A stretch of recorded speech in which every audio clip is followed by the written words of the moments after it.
Hello and welcome to The Hill is Always Greener, a show where four friends have chill discussions about Sonic the Hedgehog to distract themselves from the inevitable passage of time and their own rapidly waning ability to relate to the youth. I'm CyberLink. I'm GameBuddy. I'm Faulerro. I'm RockTheJake. And we have a very special guest with us this episode. Everybody say hello to Ryan MacDonald. Ryan, thank you so much for joining us. Woo! No, thank you for having me. It's a pleasure and honor. I love it. Thank you so much for having me. So for our listeners who might not be familiar with you, could you kind of introduce yourself, maybe some of your history with Sonic and Sega and all that good stuff? Yeah. I guess like a lot of people, I guess I should back up. So aside from being, an avid Sega fan, I'm a video game journalist, I guess I should say, in my previous life. But basically, I started like when I was like 14, 15, writing about video games in like a local newspaper column. I kind of realized that like, man, people get these games for free. I was like, I was trying to figure out like, why do these people write these newspaper stuff? And then like, oh, they get them for free. I got you. So I, hit up this like local newspaper dude and I was like, hey, you guys got a column about video games? And anyways, long story short, I started writing about video games and, sure enough, they would send me these games and that turned into like this local radio show thing. And then I started writing then that got me a ticket into getting into CES, which was like the E3 before E3, obviously. And then going there, I got to meet some people that worked for like magazines like Game Informer and such. And so I started freelancing for those dudes. And then, then that turned into, the like 1996, the internet came around and there was this thing called GameSpot. And I found my home there and I basically worked there for like almost like 20 years basically till like 2014. And I still dabble in the video game business a little bit here and there, but that kind of brings me up to here we are today on the hill's always greener. But that's my brief history of the video game industry. And then as far as like Sega goes, I obviously was just like everybody else.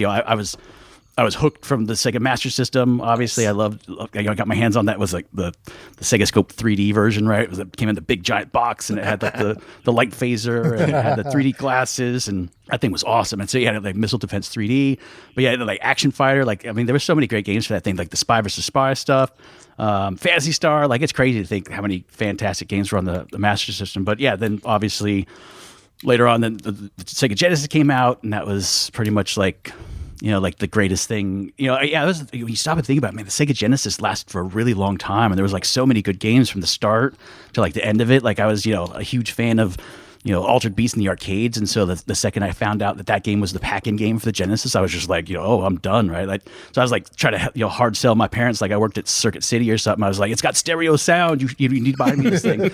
and like, I lucked out because my birthday was in November, and so that just is like the magic month if you think about it for like game console releases, right? Oh, yeah. So I would always like, it was just like hit it real good, right? And so like my parents, I lucked out. My parents, they got me like a Sega Genesis or whatever, and then I can go on and on about the games, from the beginning of that stuff. Like I remember Last Battle was like one of those games that was weird but awesome at the beginning, but it was weird because if you think about it, because I was an Altered Beast pack-in kid. Sega kind of like went by me, to be honest. Like when it first came, it was like it came in like a lot of people, I think first introduction to Sonic was the fact that they got a Sega Genesis that had Sonic with it. So for somebody like me that didn't have that game, like Sonic kind of went by me at first, to be honest. But later on, it was like, obviously I played me some Sonic, obviously Phantasy Star 2, The Adventures of Batman and Robin. I mean, there were so many great games for that thing. And then later on, I got way into Sonic CD for the Sega CD when it came out. But anyways. Right. And then it was like, and it was wild because I think that was like right around like, I mean, man, we're getting a little far ahead in our history already. But like 91, I got this job. I was probably like 14 or 15 at a local video game store called High Tech Game Center. And it was like the best thing in the world because it was like, we rented games, we bought and sold games. We let people come in and play games on the TV for like, a couple bucks for like an hour or whatever it was. So between that, I obviously blew all my money that I made on like everything I get my hands on, like Game Gear, TV tuner, and then it was like, later on it was like, I spent a fortune on the Nomad. Yeah, it's crazy because that's like right around the time that like, I started transitioning to writing for newspapers and stuff and getting, into CES where I shouldn't have been as a kid, to be honest, right? And like check it out, I'm probably like, I wonder how many people actually put that Sega VR on their face, but I was one of those people. I got to put it on and try it out, and like I remember all that stuff, and it was fantastic. Like that CES where like Sega had the Sega CD there, and they had like Batman Returns, and it was Cool World, and like they were like the kings of that show. But yeah, I could go on and on. I'm sure I'll we'll talk more about it. But that's my, I would say, all the broad strokes until, that's when I started working in the video game industry, and we started doing stuff like, like the Saturn. Like we were at, I think, the first E3 where they announced the Saturn while we were there, and it was just like, not only announced it, but that it was out. That's right. They were like, oh yeah, by the way, it's out. And so I remember, and it was like this like super crazy thing, and we were just like, what? And like we just literally jumped in the car and like drove to like the nearest Toys R Us to try to go get one. But yeah, so I'll wrap up my Sega there, because we're starting to get into, I think some of the neighborhood we're starting to get into is the Saturn, and obviously the Dreamcast, which is what we're here to talk about today, right? I find it funny you brought up that CES Sega CD demo with like Cool World and Batman Returns on, because somebody dumped that ISO like maybe a couple of years ago, and I swear I watched that not 3 days ago, just completely out of nowhere. So that's right fresh in my memory. I know exactly the one you're talking about. Oh yeah, there was like, they had like, I think it was like Joe Montana, and like, yeah, it was crazy. Like all that stuff during that time, like Sega was still the king of the world. Like if you think about it, it wasn't until that Saturn business came along that they were the top of their game, right? So yeah. It was one quick story I'll tell you that I've never told this story, but I'll tell you guys this one. Around this time I was writing for these newspapers or whatever, and like this young lady worked for Nintendo, and just like people talk about the Nintendo versus Sega thing and like how real was it. This was the moment I knew it was like definitely real. Was so think about it, I was just some kid. I was really like 15, probably maybe 16, but I don't think so. I was like 15, and I remember this lady that worked for Nintendo asked me, "Hey yo," she's like, "You got a press pass, right?" And I'm like, "Yeah." And she's like, "So you go in the press room." And like, just to give everybody some context of what the press room at CES was like, it was this room that basically had all these giant binders. Because like, think about it, this is like back in the day before like the internet, right? So there was just like giant binders that these companies would like have in this press room, and it was basically so Sega would have a binder, and you would open it up, and it would have like all these press materials. So it was like press releases about the new products coming out, all their sales figures, all the stuff they would do, and it was huge. I mean, they were like big binders filled with information, right? And they had like tons of them, right? And so, yeah, obviously the fancier ones, you get the idea. But long story short, press people could go in there, but people that worked for, like, say, Sega, Nintendo and stuff, they didn't go in there because obviously they weren't members of the press. But I remember this lady asking me, she's like, "Hey, yeah, so when you go in there, if you see like the Sega press kits or whatever," she's like, "just feel free to just like nudge those right into the trash." Oh my gosh. Oh my goodness. And it was like one of those things you're like, as a kid, you're thinking like, is this lady like fooling me? Is she like trying to like test me? Is she like kidding me? Like what's happening? But it was like, to this day, I swear by it, I remember looking at her face and like, she was like 100% serious. She's like, "Yeah, so go do that," basically. Right. And I was just like, oh, okay. And so I remember walking into the press room, and it was like, I was going to go to the press room anyways, because they had like free cookies and like coffee or whatever. Right. But, and I remember getting in there, and I did see the stack of like, and it was like, no way, like that's just like, and, yeah. So I didn't do it, obviously, but yeah, I thought it was, always interesting that she did ask me to, did she ask other people that worked at the press to do that? That were young kids, like did they do it? I don't know, but I always thought that was pretty awesome. But yeah. Tried to recruit you to do some light corporate subterfuge. right. Draft you into the console wars officially. But yeah, Sega and Nintendo were both two of the first companies that definitely sent me games at home when I was a kid, and so I couldn't hold anything against them by any means. But yeah, so there's my quick Sega history, if that helps us get started there. Well, that is fantastic. Thank you so much. Isn't it nice having someone who was actually there and knows things? Yeah, I know, right? I love all our other guests, but this is someone who's actually there during the war. During the war. They're on the front lines. It's actually fascinating to me to find out someone that actually was, like, drawn to the Genesis by Altered Beast. Like, we were just joking before, like, oh man, yeah, when they changed it to Sonic, that's when it really kicked off. But no, apparently, like, some people really love that one. Guess that was a different time. Oh, yeah, no, because I remember going to, it was like even Toys R Us, and it was like the display game they had was Tony La Russa Baseball. And it was like, you saw it sitting there in the case, and like Tony La Russa was on, display mode or whatever. And it was like, if I remember right, it was that, and I think I was looking at a TurboGrafx 16 next to it too, with like Legendary Axe or whatever. Yeah, I just remember Sega was clearly the choice, and like I said, I had the arcade experience, so playing Altered Beast in the arcade, just, there was no question. It was like, if I could play that game at home, then it was like, that's the funny thing as a kid, you always think that like, if I could just get this one thing, right? If I could just get this Sega Genesis with Ultra Beat, I will not need anything ever again, right? And it was like, I remember thinking that 100%, right? And then it was like, you get Ultra Beats at your house and you go through it like once or twice. All right, now I need something else, right? And it was like, but yeah, no. And that was the thing that, that was amazing about that system, right? It was just like, there were so many great, Shinobi was an arcade game, Later on, we got Shadow Dancer. It's like, there's this one game that a lot of people don't realize, and this is going to tie us into our Dreamcast talking a little bit, but there's a game called, was it called General Chaos? I think it was an EA game. You guys remember General Chaos? General Chaos was an amazing game. It was basically like 3 dudes on one side, 3 dudes on the other side, and it was like this like real, I don't want to say a real-time strategy game, but it kind of was. It was almost like... it was like you're steering these 3 guys to like throw grenades and like shoot at each other and stuff. And it's funny because like if you think about Power Stone later on, I know it's kind of a stretch in terms of like the mechanics in some ways, but maybe it's kind of just the isometric view in some kind of ways. But yeah, I think we're talking about the Sega Genesis game. But there was just so much to that system. It had it had legs for days, as they would say, right? Like, and obviously with the 32X and the Sega CD, is like, people could, argue all they want about how good or bad that was for that system or their business or whatever. And it's like, the bottom line as a kid and a consumer and somebody actually that worked at that video game store at the time when the 32X came out, it was like, I could tell you that a lot of people recognized the 32X for what it was. And that was kind of like, I guess if you really wanted to play a better version of was it the Virtua Racing, right? It was Virtua Racing. And then it was like, then they had that Star Wars, and it was like, you could see it was like kind of better, right? It was kind of mostly better, but it was like, is it buy me a new peripheral better? Probably not. But, the Sega CD was different, obviously, because at least that had the ability to play, full motion video in some kind of fashion, right? So people could see Night Trap and they could see the difference between the graphics you could gain with having that CD-ROM versus just the cartridge, right? And it was pretty clear that if you wanted to drop that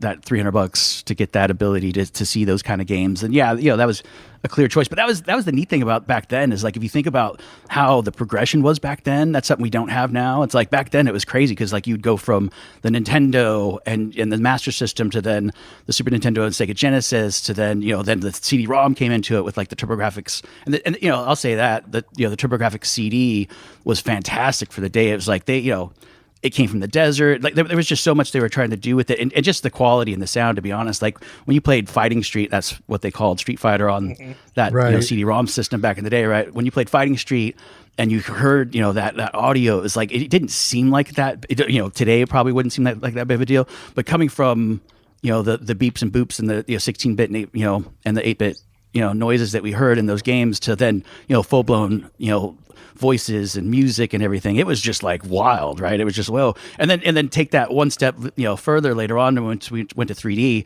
And I remember thinking, when I first saw, I think it was it Battle Arena Toshinden? I think it was Battle Arena Toshinden, and it was also then what was the dragon game? Panzer Dragoon, right? Panzer Dragoon. I remember seeing those games. Yeah.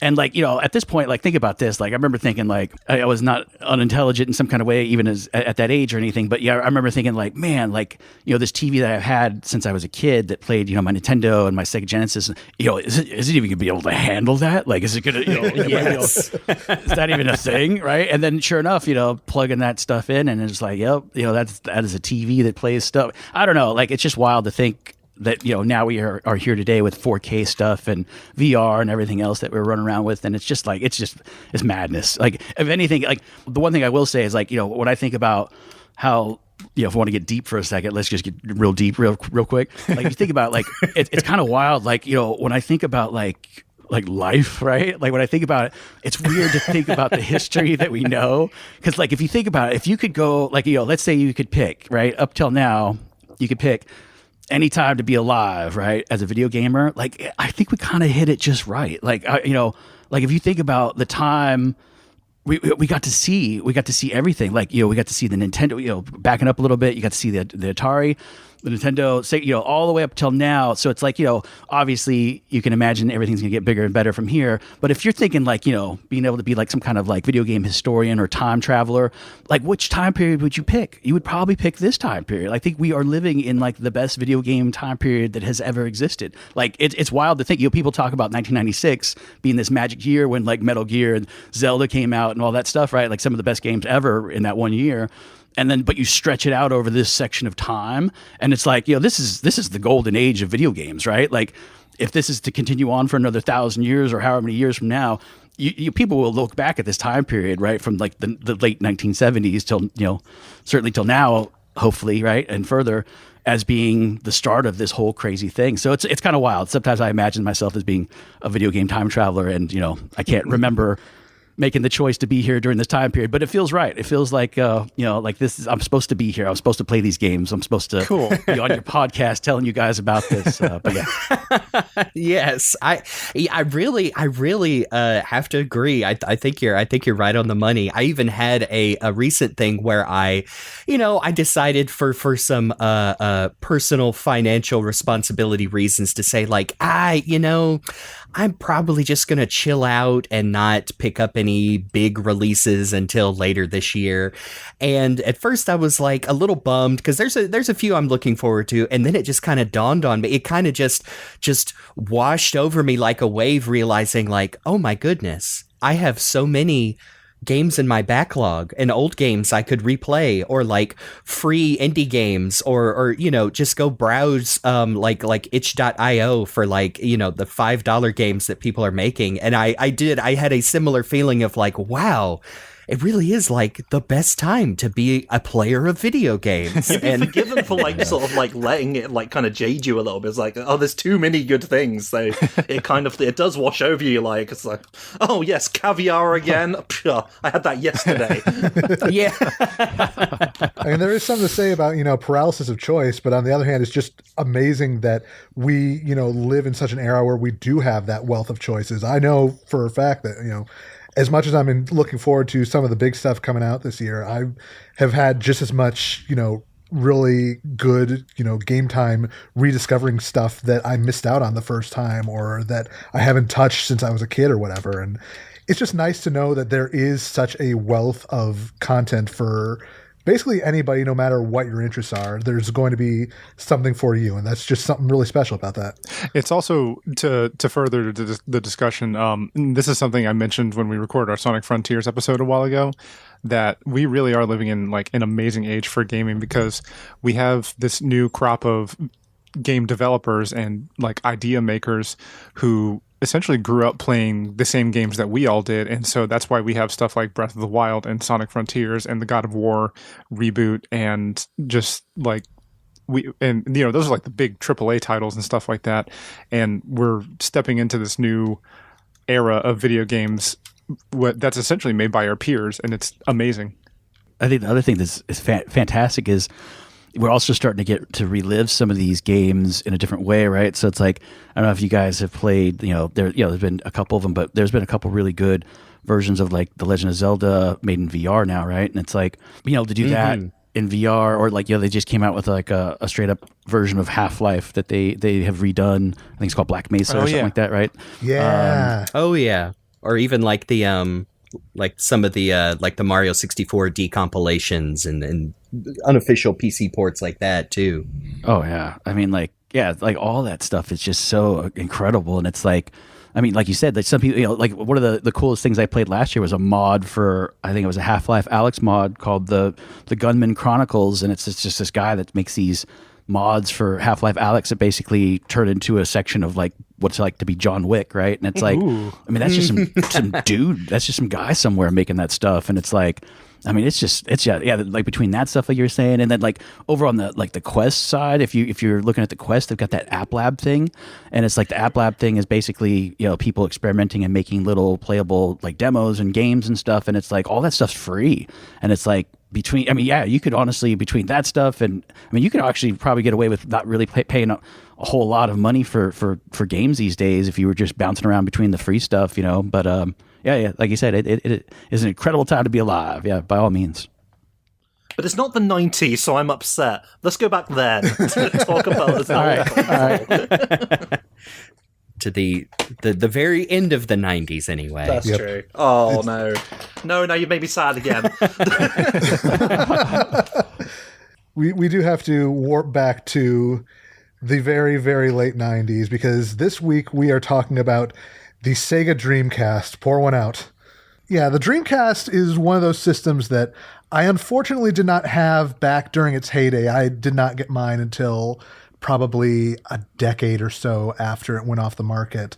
But it was one of those things that I always admired from afar. Like, I have distinct memories of coming across a demo kiosk in like a Circuit City and playing that first boss battle from Sonic Adventure and just being completely mind blown. And there might have been a time where I would have gone with that, but when you're a kid, it's basically like, okay, your parents will get you one game console and you've got to commit to that for the rest of the generation. And by that point, our family was already an N64 house. So, which fine by me. Some of my favorite games were on that system, but yeah, anytime they sent you Sega stuff in the mail, you had to shove it in the trash. That was the rules of the house.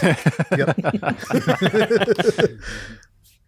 Yeah, like the Dreamcast was always a fascinating system, even as somebody who didn't own one at the time. And I still think that it is like one of the just generally coolest systems ever made, even if it was, incredibly short-lived. I think I've shared the story before, but it just sticks in my mind forever that I can't recall. It had to have been some magazine that a friend shared with me, or it could have been TV coverage of the announcement on some channel.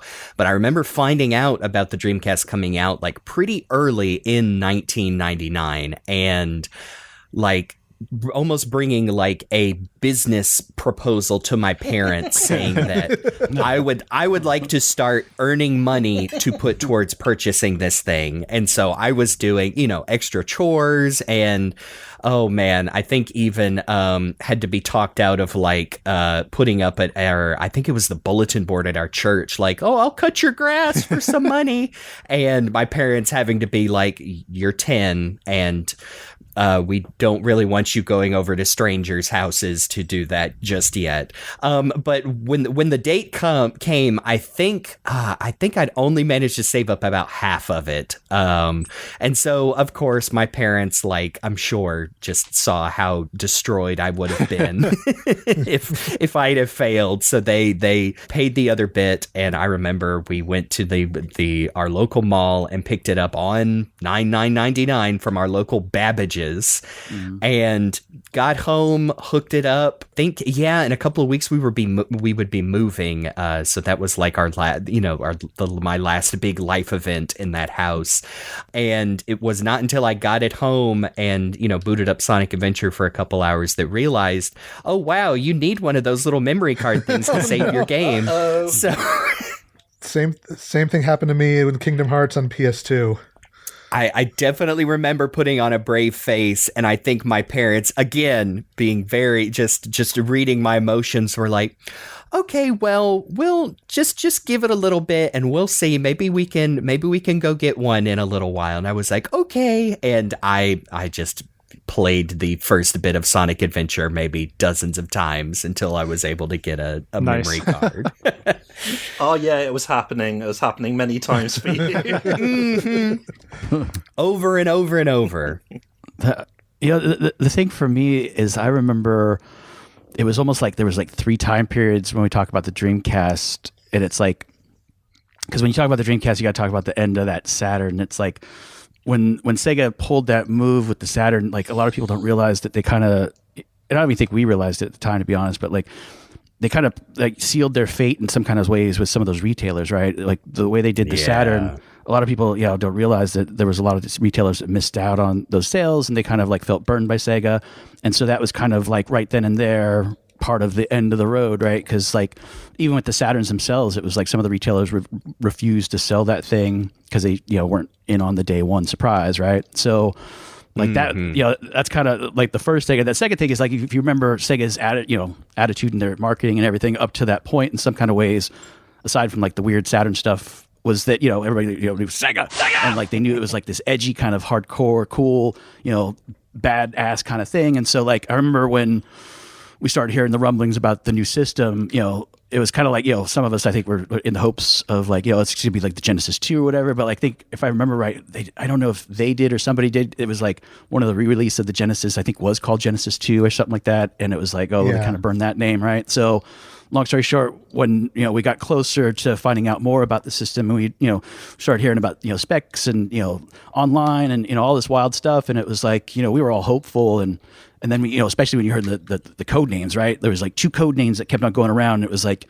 Katana and Black Belt. And like, we didn't know exactly, some of the stuff. And, obviously over time we realized that there was 2 systems, right? There was the one that was the Black Belt, which I think was they called the Saturn II in some ways. And then there was obviously Katana, which is what we would find out to be the Dreamcast later. Right. But like long story short, like, that stuff was coming, and like we were excited. And there was also this other weird thing that was happening in video games around this time that is kind of weird, that you might not think about it, but it's weird. I remember distinctly because the Saturn was like Sega's thing. It was like they were going to make it like an entertainment like moment. They were going to make it like this moment where like video games and movies and TV all came together in like one big thing. And like, so if you remember, like there was like, especially in Japan, right at first, they were doing like this really big push to have like movie stars and like, television stars and stuff like surround themselves around like, like the launch of the Dreamcast. And so like, if you remember, like there's this big giant launch party they did in Japan for the Dreamcast announcement.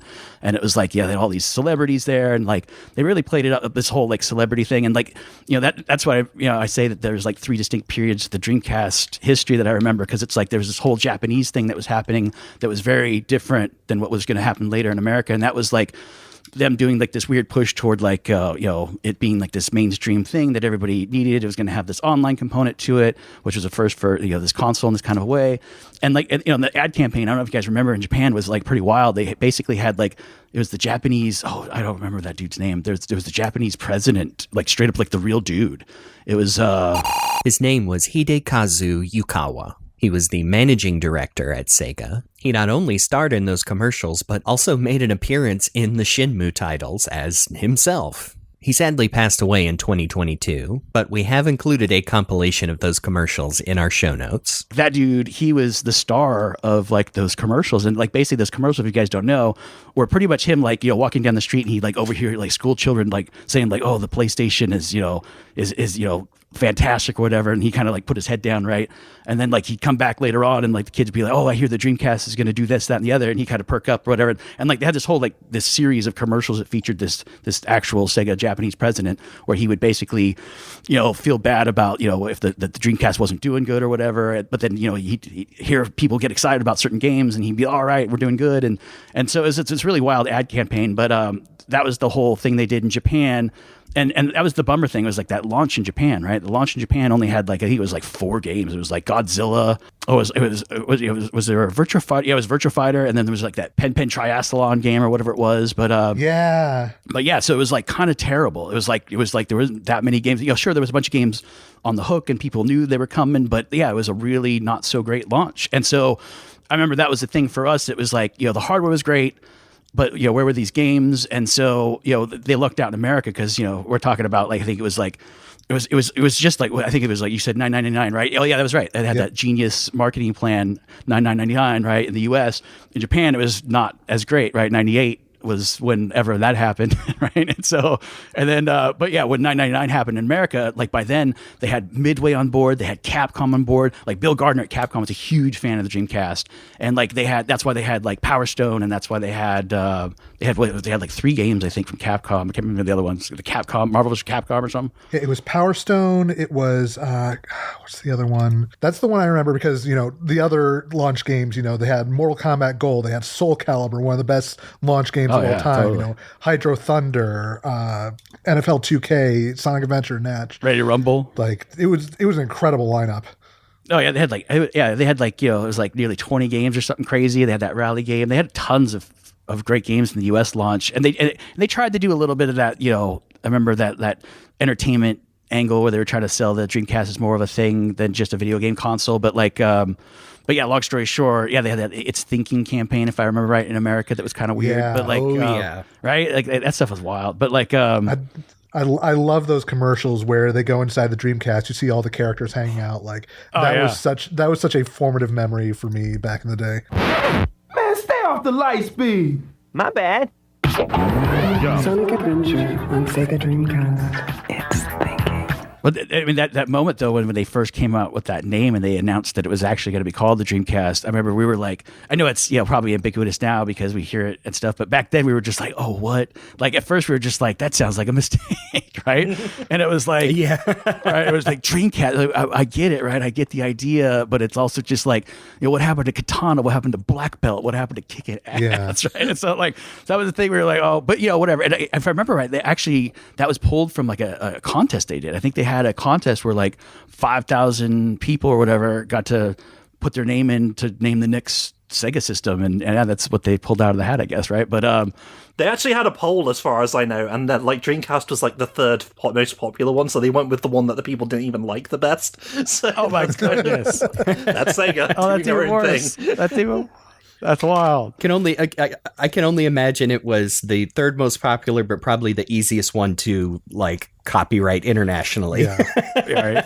That's probably true. Like, and it's weird. Why did they have the orange symbol in America and like was it the blue in Europe? There's a whole thing on that.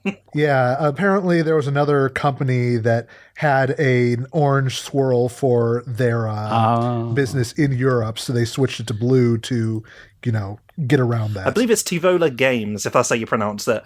Yeah, like a German. I think that's right. Where are they from? Well, either way, it's like, because I'm looking at my Dreamcast right now down here with the blue swirl. The only one here with one of those. I always thought that was interesting that it was different colors, because I mean, now that I think about it, is it more red in Japan compared to the orange in North America? I looked into that because I had heard that as well. My understanding is that, it's orange everywhere, but the only looks like a different shade in North America because of just printing quality and stuff like that. So it looks the same in game, but not on the boxes. See, that's interesting because although this is the early internet era, it is also like the great, like all of that hearsay rumors. Like, I'm pretty sure that was a thing I heard just from some random person was like, oh, well, in Japan, the logo's red because, it's different. It's different everywhere. I'm like, and now years later, I'm like, wait, was that actually true? The old Luigi and Mario 64. It is so interesting to hear you bring up to go back to the Saturn announcement and just talking about Sega's marketing attitude. And it sure does seem like now that we have years of hindsight that and the Sega Saturn is available right now was the final nail in the coffin of you can be a rock star in your advertisements, but when you try to do that and kind of accidentally piss off your retail partners, that feels like the oddity of the 32X and the CD add-ons, which had their positive things, but were, like you said, pretty expensive, and especially the 32X never seemed like it had a real go to this is what you get it for, and it sure seems like that Saturn announcement was things are going to start going downhill for old Sega does what Nintendo don't. As far as that attitude. No, it was 100%, and at the time I remember thinking why did that happen like that?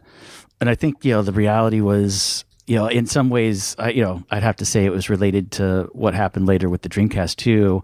Because if you look at, in some ways it was just the Dreamcast was kind of the best system at the worst time, right? It was it was if they, because I'll say it out loud. I remember being, I think it was the Tokyo Game Show, straight up a week. Was it a week or 2 weeks after the launch of the Dreamcast in America? And that's when they, Sony dropped the hammer, right? That's when Sony was just oh, by the way, here's the PlayStation 2. And we knew as far back as I think it was 98 maybe, even that they kind of what the rumblings of the PlayStation 2 were. Kind of, I think at that point we knew it was going to be DVD player. So that was already kind of that sounds like bad news for Sega, right? But then it wasn't until I think we actually saw the official specs that it was 100% oh yeah, that's, it's literally Sony just want to let you know, you got about, depending on how you count the calendar, right? You got a year, 18 months before before the end. Yeah. And it was like we all knew it, and like that was the crazy thing. It was like I remember we did this launch special for GameSpot TV, and like we were doing this really big cool thing. We interviewed Peter Moore, and we did this whole bit on all the games, and like here are the 5 best games you should get. And like the thing was, when it was coming down to like, are we going to tell people to buy this thing? Are we going to say yes, we recommend it? And the reality was we did, obviously, because it was the best thing at the time. And so that was the thing, though. It was like, but we tell people to wait because the PlayStation 2 or even. Well, I think at that point, I think that the Dolphin, I think, was still a little ways off. Maybe I don't think that came out to like 2001 as a GameCube, right? But like November of 01. Right. Yeah. So long story, but it was definitely the PlayStation being the big. But honestly, the reality was, the Dreamcast was going to be fantastic until the PlayStation 2 finally did come out, and then it was going to take some while for them to fill that library with games you wanted to play, right? So for us, it was like, the math works out to, is it worth the money to you for this amount of time before you're not going to care about it, right? And it was like, that's kind of the way we looked at it in some ways. I mean, we were all fans, obviously. I was playing Ready to Rumble every day. I was playing NFL 2K every day. That was the interesting thing too. Think about this. That was really kind of the first online console. So it was kind of wild. Like, we had these walls between some of our publications, like, GameSpot's, Snake Mongoose thing was with IGN, right? And so like, but the reality was, if you wanted to try this online business, you had to play with people that had this box and had this early code. And so that was like, a handful of people, which included us editors, right? So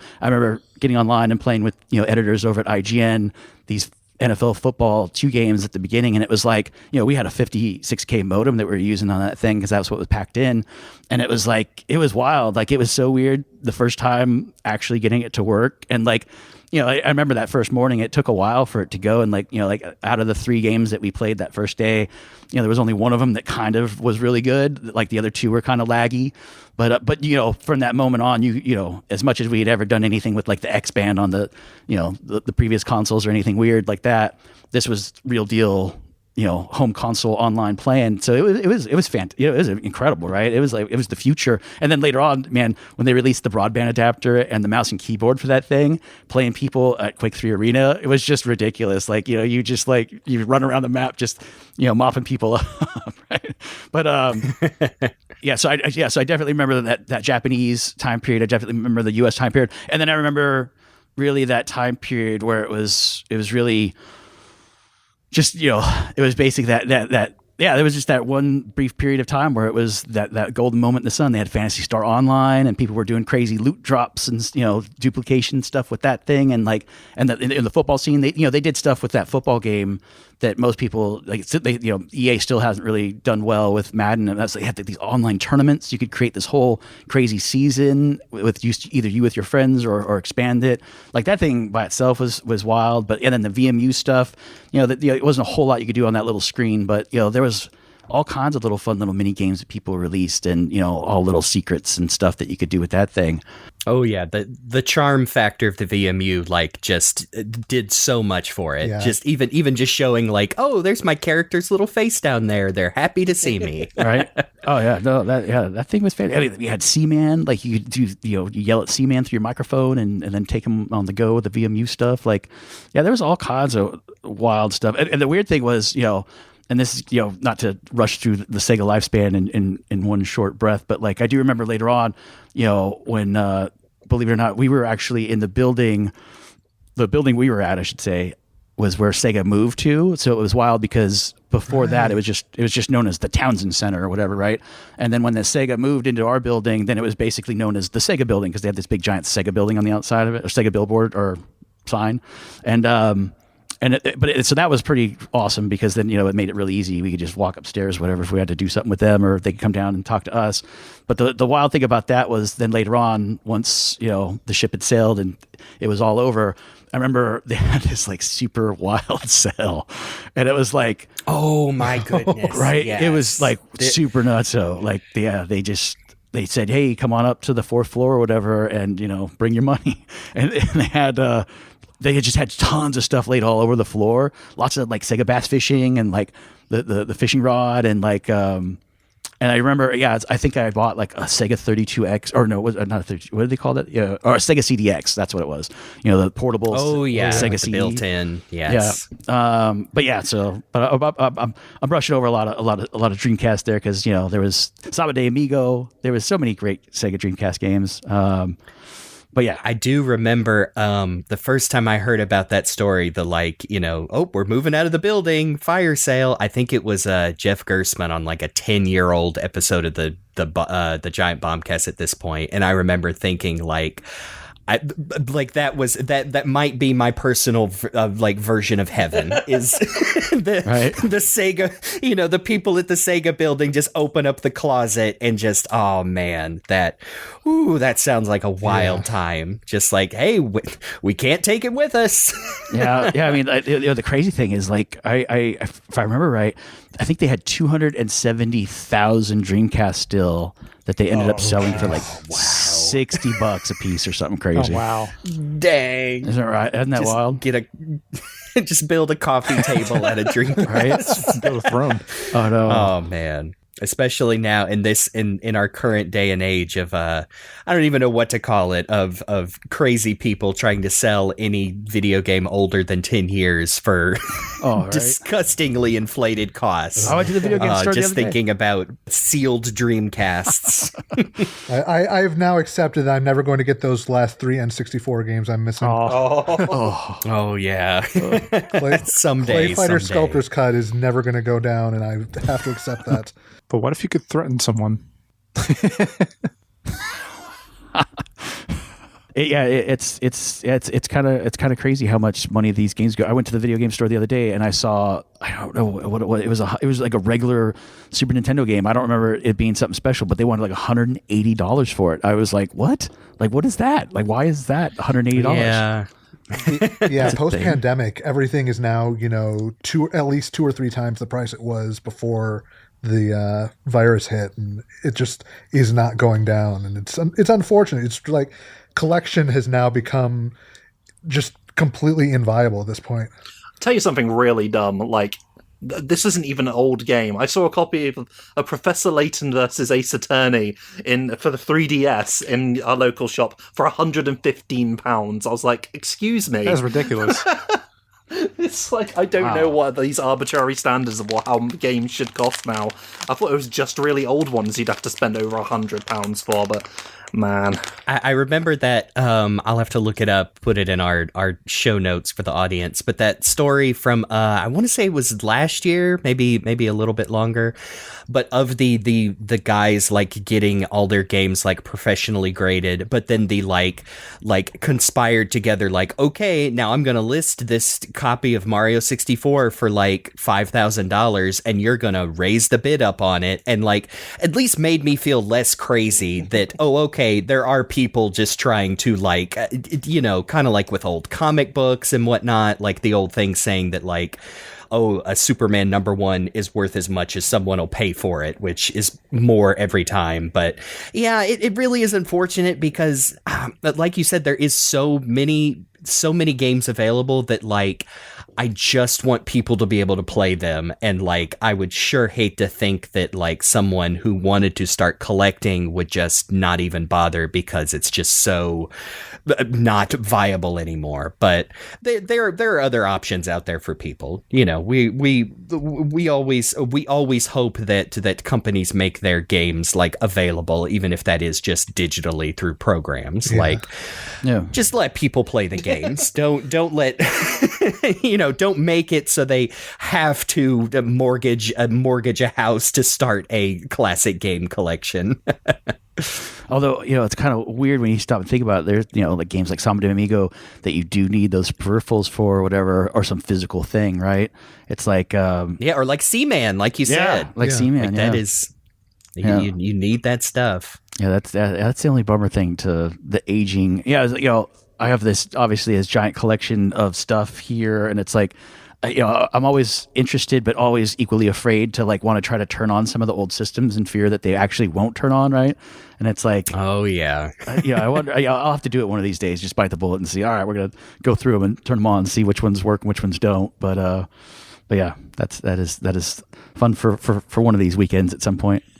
Yeah, I have taken to doing that with my old consoles as well. Thankfully, I haven't had any dead ones yet, but it's gotten to a point where it's like, okay, I have no idea how long the save batteries on all these cartridges are going to last. So I'm gonna start dumping all my carts and all my saves just so I know they're safe somewhere. You know, maybe get a flash cart, put everything on a like a micro USB, so I can pop it in there, and I know those will be safe for a good long while. I don't have to worry about each one going dead.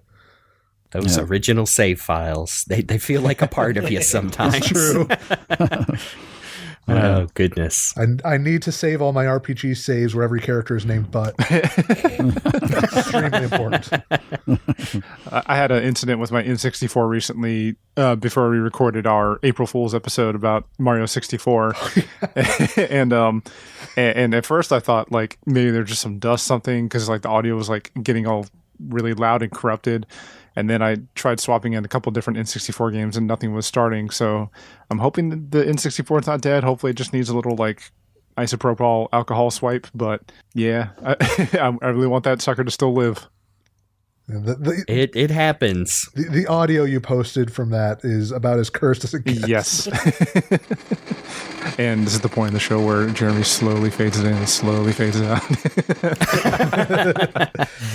I know I did too. I mean, we're kind of just jumping around, but when I did several years ago replaced I don't have my original Dreamcast, but decided like if I was going to have one classic console to like relive that era, I wanted a Dreamcast and found one, and basically fell down the rabbit hole of all of the things that can immediately go wrong with a console that old. And so those were some of the first investments I put into it, was to replace some, the internal battery and the fan and the power supply, et cetera, because yeah, I mean, again, not to get too, on the depressing side, but I mean, this stuff is old and it will eventually quit working. Yeah. So it is, I'm glad there are lots of people who have, dedicated their lives to like the preservation of this technology.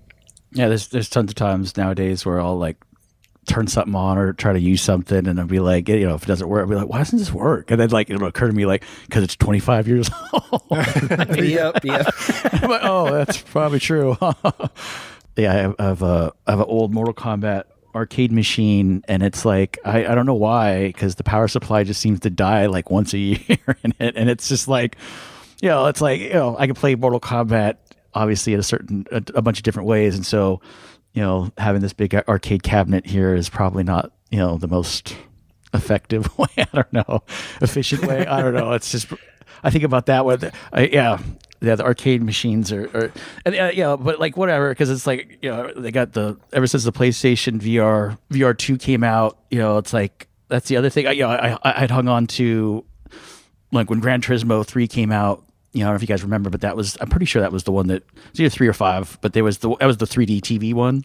So if you remember, oh goodness, yes. And I was like way into that idea. I was like, oh man, this is going to be just like racing a car, right? And so I remember, like the Sparco seat, and that was the year that Sony was pushing the steering wheel with the shifter pretty hard, and so so I got the whole setup and everything, and long story short, it wasn't that amazing. Like it was pretty cool, but like it was like one of those things that like the 3D TV was a good idea, and then like I don't know, I got the 3D TV. If you remember, like the other game that worked with 3D TVs that everybody was excited about was, I think it was Call of Duty Black Ops 2, and so that took advantage of 3D TVs, and so I was excited about that. But yeah, long story short, Gran Turismo 3D did not work, but it did. I'm glad I never got rid of the Sparco chair and like the little setup thing, because then when the new one just came out for 5, it was the same deal. Here's a new $300 or $350 steering wheel. You can blow some money on, and a $50 gear shifter now, but I'll be honest, like that experience with that VR headset in that chair with that steering wheel, it's quite unlike anything. I play everything I get my hands on, obviously, but like some of these other experiences are something else. Like that Gran Turismo in that VR with that that setup. It is its own thing. It is certainly a different experience. So I think that's the thing about games that's so neat nowadays. It's like there are so many different experiences, whether it's that or whether it's something like the Twilight Zone on the Quest, or whether it's, there's so many good games. I've been kind of getting my hands on the Switch lately because, I hadn't really been big on the Switch, to be honest. It's like there's so many things I play on, whether it's a PC, Xbox, or PlayStation 5, that like my Switch gets neglected a lot of the time. But I turned that thing on the other day, and Mario Odyssey is fantastic. Yep. Oh yeah. I freaked out the other day. Speaking of old stuff, I don't know if you guys ever got into any of the old pinball games, but there was this one that was called the Getaway High Speed 2 from Midway, and it was like this fantastic pinball game. But like, long story short, I'd played like Pinball FX and whatever, but somehow I had it had slipped by me that this one game was available on. I think it was like there was like two versions. It was like one version was on Pinball FX and one was like Pinball FX3. Anyways, like when I first saw it, this is like literally like a few days ago. When I first saw it, I freaked out and I bought it on Steam, not thinking that I would find it on the console in some kind of way, shape, or form. And so I was playing it on my PC, and I was pretty happy. I was pretty excited about it. But like, my TV experience is just better, to be honest. Anyways, long story short, I started. It occurred to me at some point that like I should look over in that direction. And sure enough, it was available in this other Pinball FX3 version or whatever. The crazy thing is the games, because there's a free trial, so I got to try it. But the crazy thing is there was a slight difference between the games. I don't understand it. It was like one was, you could clearly see that they were like the same. Like they like start up the same and everything, but like the difference between the two builds was like one was like darker, one was brighter, and I'd argue that maybe the physics were slightly different, but yeah, then the next thing I knew is I just spent $20, right? Because then I had to have the other one, so I bought one on each version, right? But then it was like that there was somewhere around there that I started realizing that like how many times like have I done that? There was a few games like that I've bought in like multiple times across different like platforms or whatever, but like. Yeah, that's where it gets a little tricky. Is like, yeah, I own this game somewhere, right? Like, like you said downstairs, I'm sure I have a cartridge of something that I paid digital money for at some point that is just probably ridiculous, to stop and think about. But now I'm rambling. Sorry. I mean, this is not the podcast that's going to call you out for that. I do not want to litigate how many times I have bought Sonic the Hedgehog 2 in some form or another. Yeah. Right. I've even had like recently, like I was thinking, oh wow, they announced that second one. I should replay Hades, and then remembering like, well, I have it on the Switch, but they have that PS5 version. But the only difference is that it's a higher resolution. But I do have a big TV, so right. It really is you are constantly weighing back and forth, justifying like, should I just buy another copy of this game? Oh yeah. But and that's the thing that I think is magic nowadays. It's like if you'd have told me 20 years ago, I'd be downloading an 80 gig game in like an hour or whatever it is. It's like. No way, right? Like it used to be for. Oh yeah, remember you used to download an MP3 overnight, right? Like you'd be like, all right, I'm downloading this song, yes. And then and then now it's just a real player video, leaving your, waiting for your parents to go to bed and dialing up just praying the connection didn't drop while you were asleep, and hoping that someone didn't like label something else with the same title just to troll you. Oh god, yes. Yep. No, it's crazy. And now we don't even download music anymore. We just use services or whatever. Yep. Or just YouTube. put it in standby mode and come back later. Right. Exactly. That's one thing about my Switch that I'm not so keen on. I feel like I feel like my Switch never turns off. I feel like it's just always on, sitting in that cradle. That's the problem. Yeah. Right? Is that like a thing? You're supposed to power it down, but I'm always paranoid. Like when I put it back in the hub, it's like it turns itself back on. I'm like, oh my god, right? Sleep, would you? Yeah, like a child.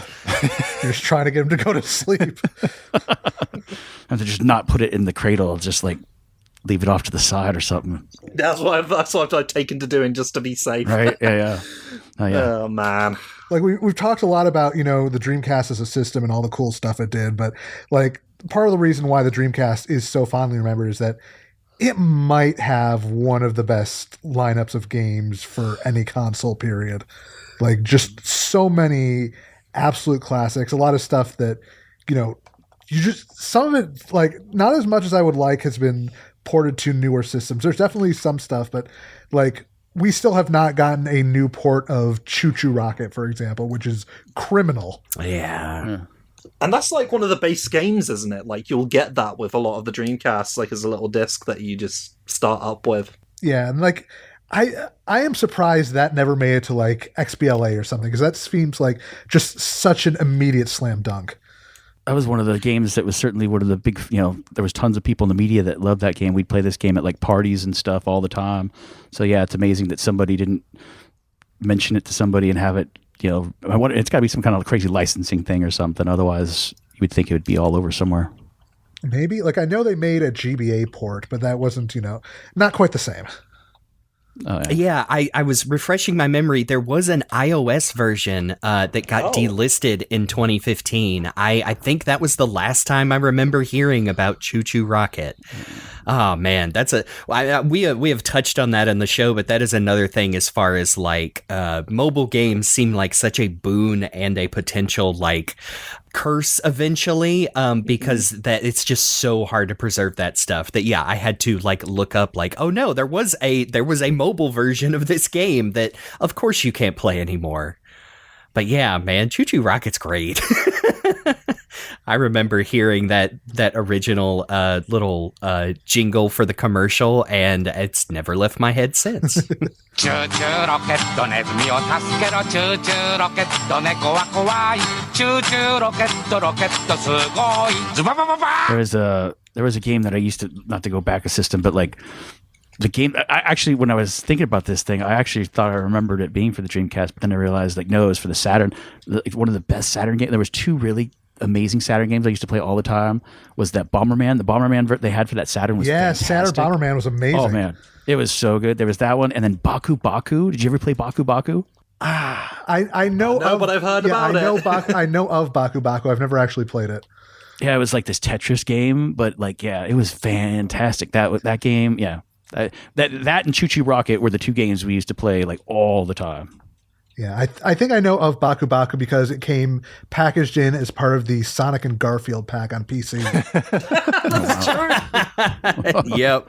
I was about to say, I can't say I've played it. I have definitely seen that now infamous box art for Baku Baku. Oh, yeah. Of the scary 3D monkey model. Yep. Yeah. What about Typing the Dead? Did you guys ever try Typing the Dead on the Dreamcast? I wanted to ask you about that, actually. Not on the Dreamcast. I tried the, I think they did a newer version a couple of years ago for, I want to say Steam. I think it was an add-on for like that House of the Dead Overkill port or whatever. But Typing the Dead is another one that was like, what a bizarre idea. That's just, right. Only Sega could come up with something like that. Especially for something that crazy of a game. I wanted to ask you, Ryan, if you had any like fun press stories about that. Oh, for like Typing the Dead? Like, well, the crazy thing is like Typing the Dead, believe it or not, was in the arcade. Like we used to go to Japan arcades. Really? And they had it in the arcade. That was where we first saw it.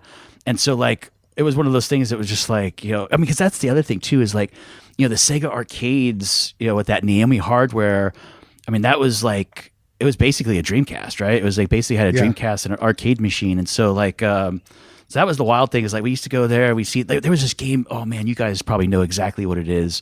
There was a game I saw in a Japanese arcade show that I freaked out over. I loved it. It was called, I think it was just like Sonic the Hedgehog or something. What was it? It was an isometric game, 2 players. Oh yes, Sega Sonic the Hedgehog. Sega Sonic. Yeah, it used a trackball. Yeah, the trackball. Yeah, that game was dope. And like you had the trackball, and you just make them run really fast. There was that one, and then they also, I don't know if it was the same. No, it wasn't the same show, but that was also later on when we saw Sonic the Fighters. Right, that was an arcade game. I think, yes. Right? And then, but yeah, like to answer your question directly, like. So that I don't know if that answers your question at all, actually. But like, that's the crazy stuff we would see in the arcade. There was like a Fist of North Star game that was in the arcade. But then we'd see this stuff like in some way, shape, or form, obviously ported to the Dreamcast. Like we didn't think the Typing the Dead was obviously going to come out, but sure enough, it did. It showed up obviously.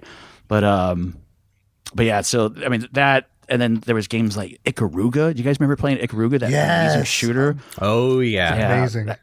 Yeah, that game was really good. Like people bought the Dreamcast just for that thing. And like that was when people like freaked out over the VGA adapter.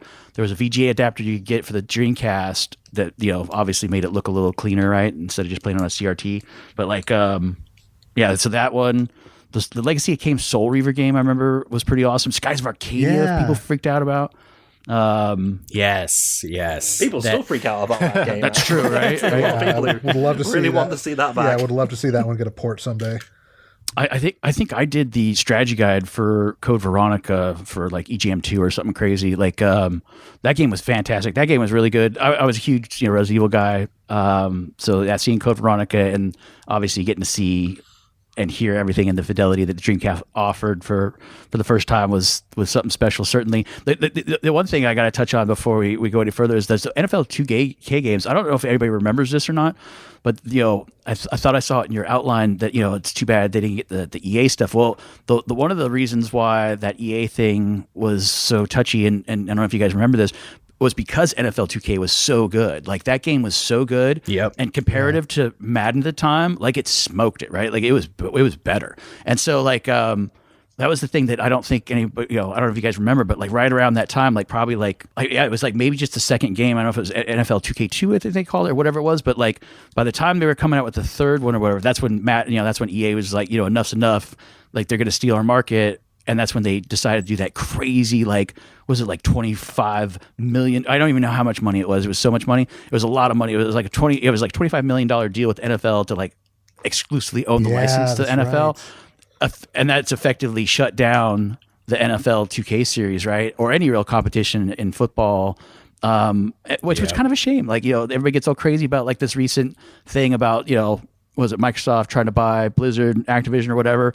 And I get, you know, all the craziness with that, but like, man, back in the day, to just let EA just own the NFL exclusive rights to video games, like that seems like somebody should have said something, right? Like, you want to talk about destroying competition? Like that did it. Like those dudes were done, and Visual Concepts were fantastic because they not only did that NFL 2K series, but they did the NHL 2K and they did NBA 2K.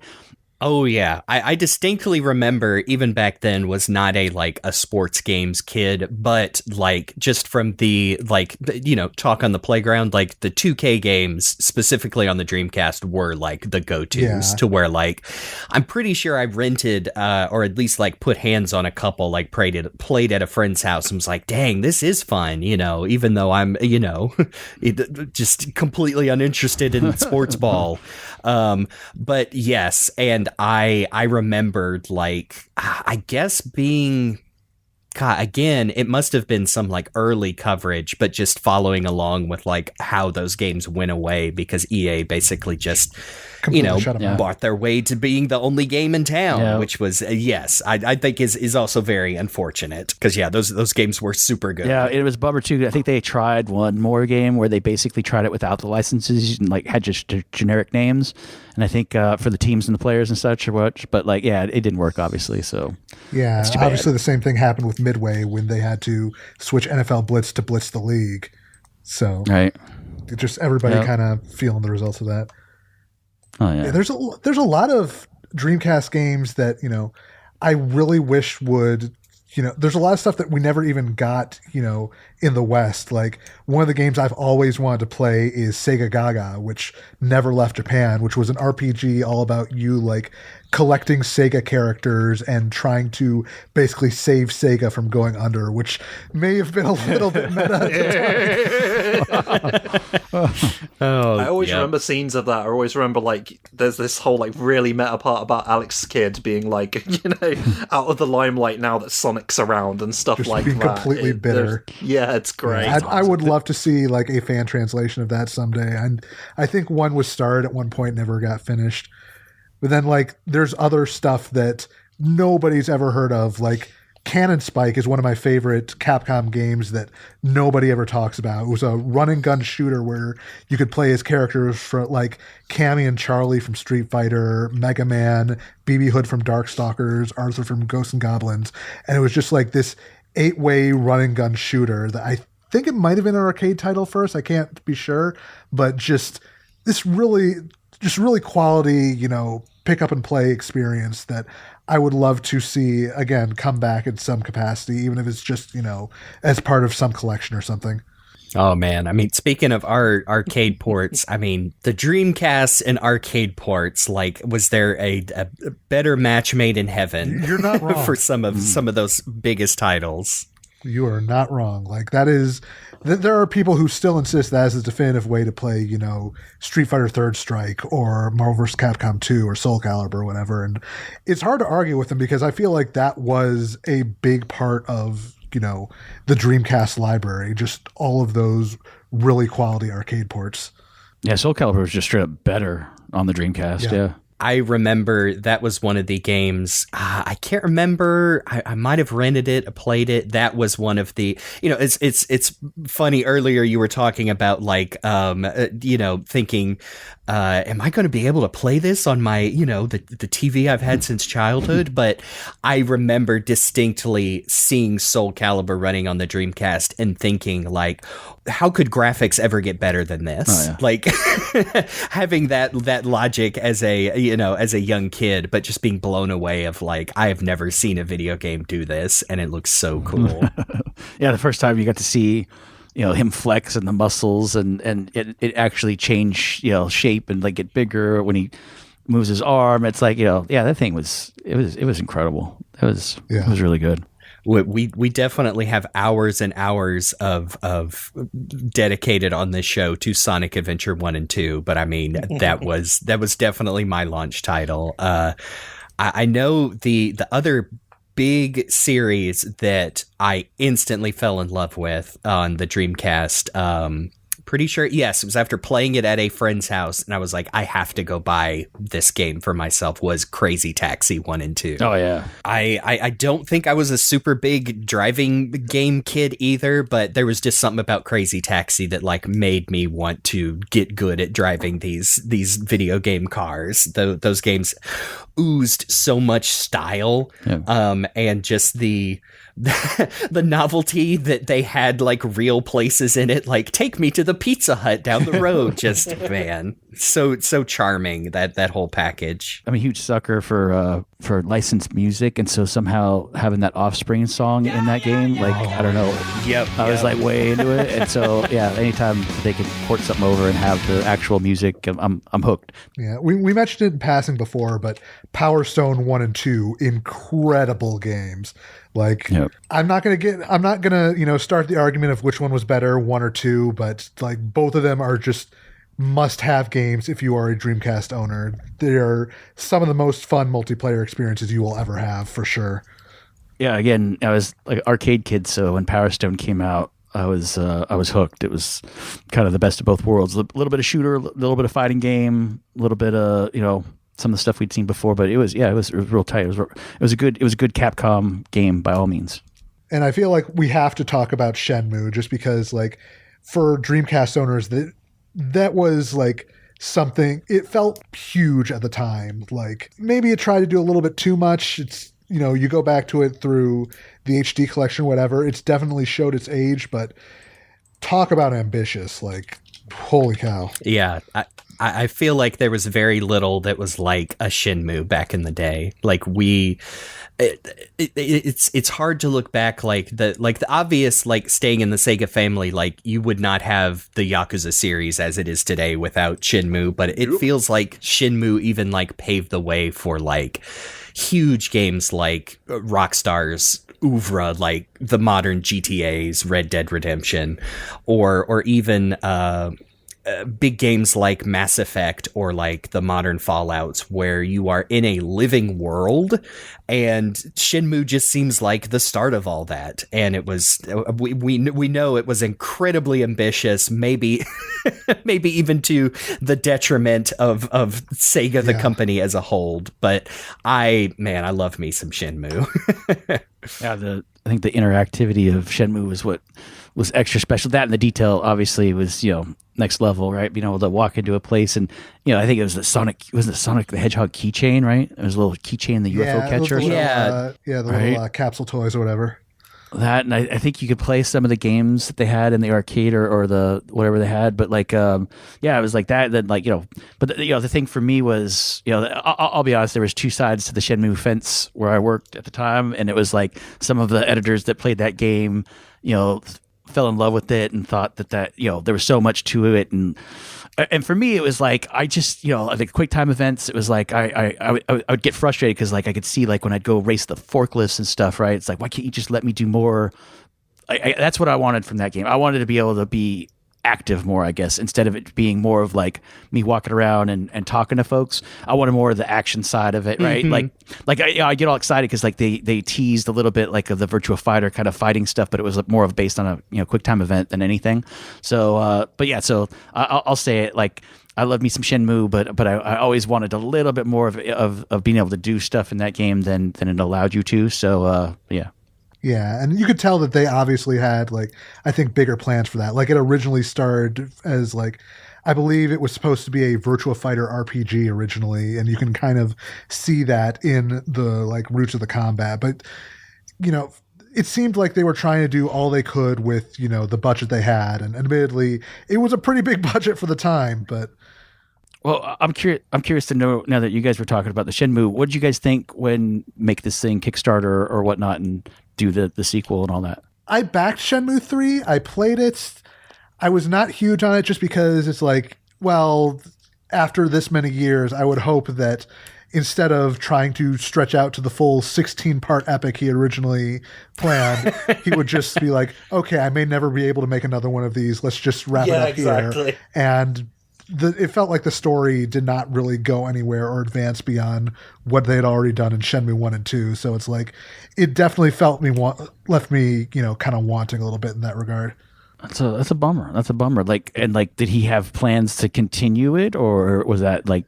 The plan, as I understood it, was that when he originally created Shenmue, it was supposed to be like, I want to tell 16-part, like the story is 16 chapters long. Like Shenmue 1 is chapter 1, Shenmue 2 is chapter 2 through 4 or whatever. And I think that I would have maybe condensed whatever was left in his grand plan so that he could get everything he wanted to do done in 3. Or, they put out that Shenmue anime a couple of years ago, which was pretty good. Yeah. Which was pretty good, but that was a collaboration with Adult Swim, and as a result of WB cutting costs, that got the axe, so they never got to adapt anything past Shenmue 1 and 2. That would have been a great way to continue that story without having to worry about creating another huge big budget game to slowly advance through. Just get everything done in however many episodes. But alas, I mean, people just wanted to see the end of the story. I think that's what they invested the money in. That they wanted to play Shenmue again, but they also wanted to see where it was going after all these years. And it's like, oh, you'll find out eventually. It's one of those things that seems just too impossibly complicated for a game that any company that is going to invest in it needs to get something back in return. And I wish that the game director could just have a perfect world where he could just do whatever he wants. And we got some version of those 16 parts, but alas, I feel like the universe has failed him. I thought it's super interesting that the Dreamcast has a couple of really good, really good. I think Code Veronica is a really cool Resident Evil game. I love the fact that the Dreamcast has some unique survival horror games that you can kind of only play on that. Man, I swear within the last couple of years, I have seen people in my social circle rediscovering Illbleed, which is just wild to me. Because that one and Blue Stinger, it's hard to say that they're super good games, but there's so many there's unique things there that I'm glad they exist. Same with... They're very much unlike any other survival horror game of that era, just because they're there's so many bizarre ideas, especially in Illbleed, that you just don't see in a lot of other horror games. And being the podcast we have to mention the incredible Zodic the Hellhog boss battle in Illbleed. Yes, final boss. I even really want to go back and play what I think it's just D2, which is an action adventure type. Very, very interesting, the history of that game. It's got, I think Square, but before they were Square Enix, also got into this, but D2 stars a digital actor, which is basically like a character created to like star in different media.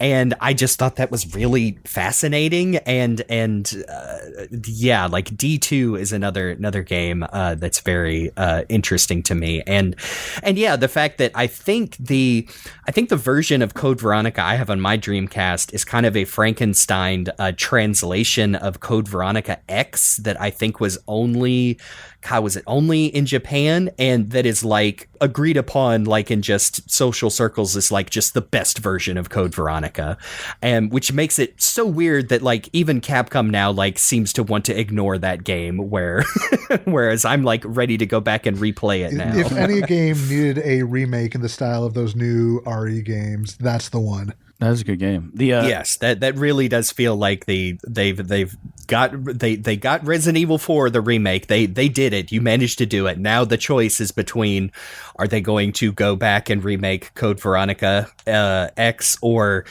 try the other equally hard task of remaking 5? But we'll see. Yeah. Until then, we have our Dreamcast memories. I have a quick 3DO D story for you. It was they had this press event, and it was for D for the 3DO, and it was at the what was that place called, the Winchester Mystery House. And so I remember being all excited, right? So they had us to come over there. They show us this presentation for this game, and I guess it was Kenji Ino, right? Kenji Ino was up there, and he was telling us about this dope game. And but I just remember watching these cutscenes and stuff, and just not quite understanding exactly what that game was, to be honest, during this press event. And I was like, yeah, that sounds great. And it's spooky, and like, here we go at the Winchester Mystery House. And then they let us go on this tour, right, of the Winchester Mystery House, and I had never done it before, so I found it obviously fascinating. But and then they gave me like some little wood placard that I bet you I still have somewhere, or maybe a key. I can't remember what it is. There was like a key and a wood placard, but anyways, there's like some D memorabilia, because they didn't have the game, they were still working on it or whatever. And then it was funny because like I don't think that game came out for like ever, like literally like 2 years or something crazy. It was like so far, like it was like when it finally came out, it was like, oh, that's that thing. That's right. That's the game we went and did that Winchester Mystery House thing for like 2 years ago. No, that is wild. Just looking at like the original D, because the D2 like involved people that worked on that, but is not connected to it. But no, just reading the anecdote that the director of the game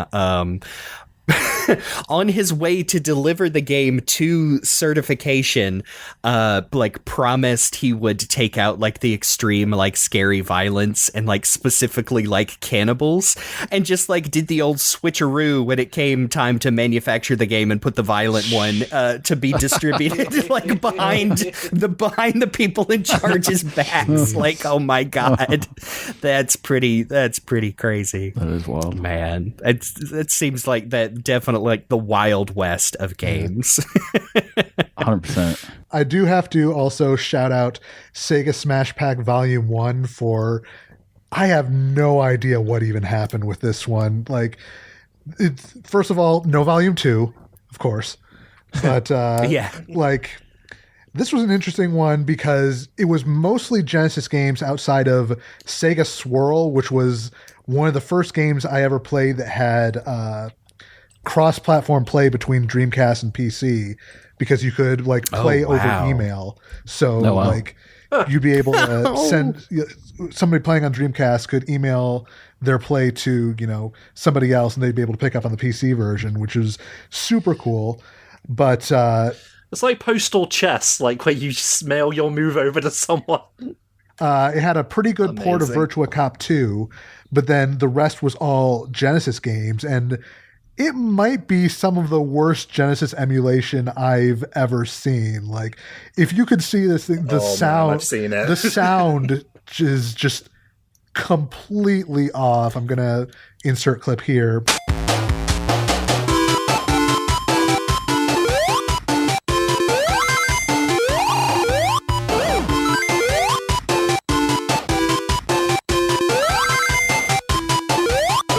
Yeah. everything just sounds wrong. Like everything's too pitchy, the balancing is all off, and apparently, like, this game came out, I believe, the day that it was announced that the Dreamcast was being discontinued. But if you go inside the game, one of the programmers actually left documentation on the emulator they made, like in a text file named after a popular Dreamcast wares group. So I think that is pretty telling about the state of how people were feeling inside Sega at around that time. I've heard about that. It's like a full-on manifesto talking about the downfall of the Dreamcast and how, and like, oh man, like anti-Sony propaganda from this guy, and it's great. Hey guys, CyberLink here with a bit of a drop-in. I was actually doing a little more research after we recorded this episode, and I was shocked to discover this was not the only instance of Genesis emulation on the Dreamcast. As it turns out, before Sega Smash Pack, there was a service called Dream Library that was only available in Japan. I believe it ran from 2000 to 2003, and it was kind of a predecessor to what Nintendo ended up doing with Virtual Console in a lot of ways. Basically, people would log into this service through the third version of the Dream Passport, which was apparently a CD Dreamcast owners got for free that was used to access online features, and they could pay for individual Genesis or TurboGrafx games and then download them to the system's RAM. But since there was no way to save the games, not even to the VMU, they'd basically just have to re-download each time after they turned the system off. There ended up being around 100-something games total on the service, but they only had like maybe 50 or so at a time. They just, swapped them in and out. They had stuff like Mean Bean Machine, Golden Axe, Bomberman 94, Alien Crush, that sort of thing. But apparently the quality of the emulation was not any better than that of Smash Pack, with very similar, if not worse, audio issues. But I don't know, I still think it's cool that the Dreamcast was once again really ahead of its time with early implementation of something that we now take for granted. I don't know, I just thought that was super fascinating, and I wanted to make sure we mentioned it. Anyway, back to the episode.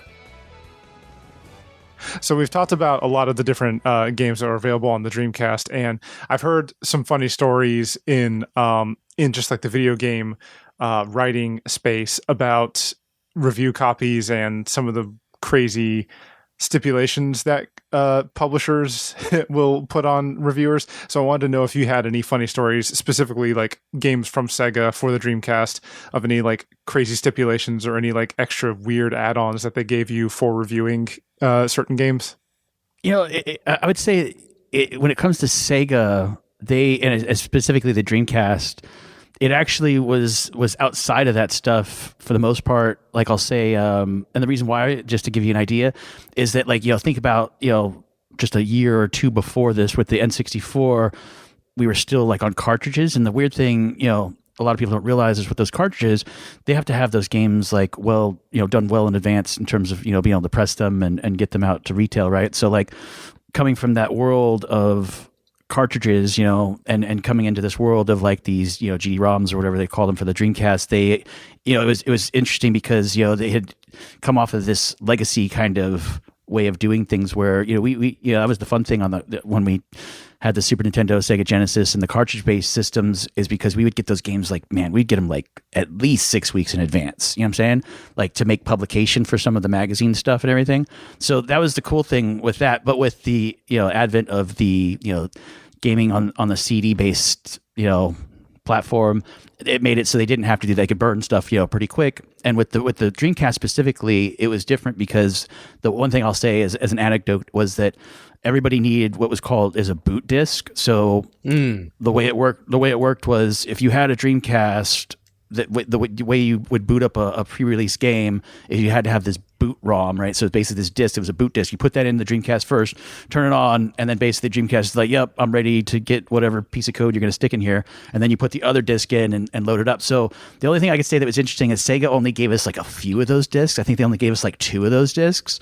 So it was always like this like fight to get a hold of one of those discs, because obviously, with all those games from all those different developers, there was a ton of us playing different games at any one time, but yet there was only 2 of those discs, right? So it was always one kind kind of trying to get a hold of one of those boot discs so you could play a game, or two, you know, like, yeah, it was kind of a bummer because like at the end of the day, like, all right, I'm going to take home Code Veronica or whatever so I could do this strategy guide, and somebody else, well, I need to do, you know, a review of something. So that was the only thing I would say that was any anecdote directed to the Dreamcast specifically with that pre-release software stuff. You know, every once in a while they would send us something kind of wild, like, you know, especially when we were friendly with the developer, right? Like some of the guys at Midway we knew, and some of the guys at Capcom we know, and so they every once in a while they'd send us something like, oh, you know, we sent you an extra disc just for funsies, and like it would have some crazy thing that they would have done just for, you know, like just for fun, like they would have turned something on that only works on that one ROM, you know, that one disc. But most of the time all that stuff was like pretty kept track of, so it's not like you could put a video of something up that was super crazy and they wouldn't know exactly who it was, and so you wouldn't get some of that fun stuff later on. You know what I'm saying? So, but yeah, so that's what I'd say to that direct. The one question I have for you guys, since you guys are the Sega folks around this time, and not to get totally pulled away from our Dreamcast and other discussion, but what about Heat.net, Sega Heat.net? Do you guys remember that stuff? Like, did you guys fool with that stuff at all? Because I remember around this time, right? Really? Oh man, like if you guys don't remember this stuff, let me tell you real quick. So for a second, Sega thought they were going to jump into the online gaming market with this thing called Heat.net. And it was like this weird, like, if I remember, and I'm working on a memory, but like, if I remember right, it was kind of this weird thing where they had like a collection of games, and I don't even remember the games to be all that amazing by any means, but they had this collection of games, and it was like this online service you basically sign up for free, and then you play these games and you earn these things. I think that, you know, because the whole idea of this Heat thing, which was like a terrible idea, was called like degrees, like earn these degrees, and they were like points that you would use. But whatever. It was like this big, like weird, you know, hey, the internet's cool, right? We could make some PC games and have people play. Wow, yeah. Yeah, so if you guys don't remember that stuff, like look that stuff up. That stuff is all, there's like a whole little bubble. Like it's this whole other, you know, it's this whole other topic. But yeah, if you guys are Sega fans, that is one piece of Sega history that you guys should look into and know more about, because it was wild. It was an interesting thing that they tried to do, but like I said, it was kind of poorly done at the time, and it was right around that time where like things like that anyways were kind of looked, you know, sideways at, because, you know, once you build this whole ecosystem, and it's the ecosystem you have to live to play those specific games, you know what I'm saying? It's like PC gamers weren't into that stuff back then. They were kind of more into, why don't you send me the game and let me play it however I want to play it, you know? So, but yeah. But there's my Heat.net side story for you. Sorry, go ahead. I mean, that's just Sega in general, isn't it? Like, coming up with all these great things before they're ready. Right. These, like, really interesting ideas that don't necessarily pan out at the time. Yeah, 100%. That is... Hence the Dreamcast.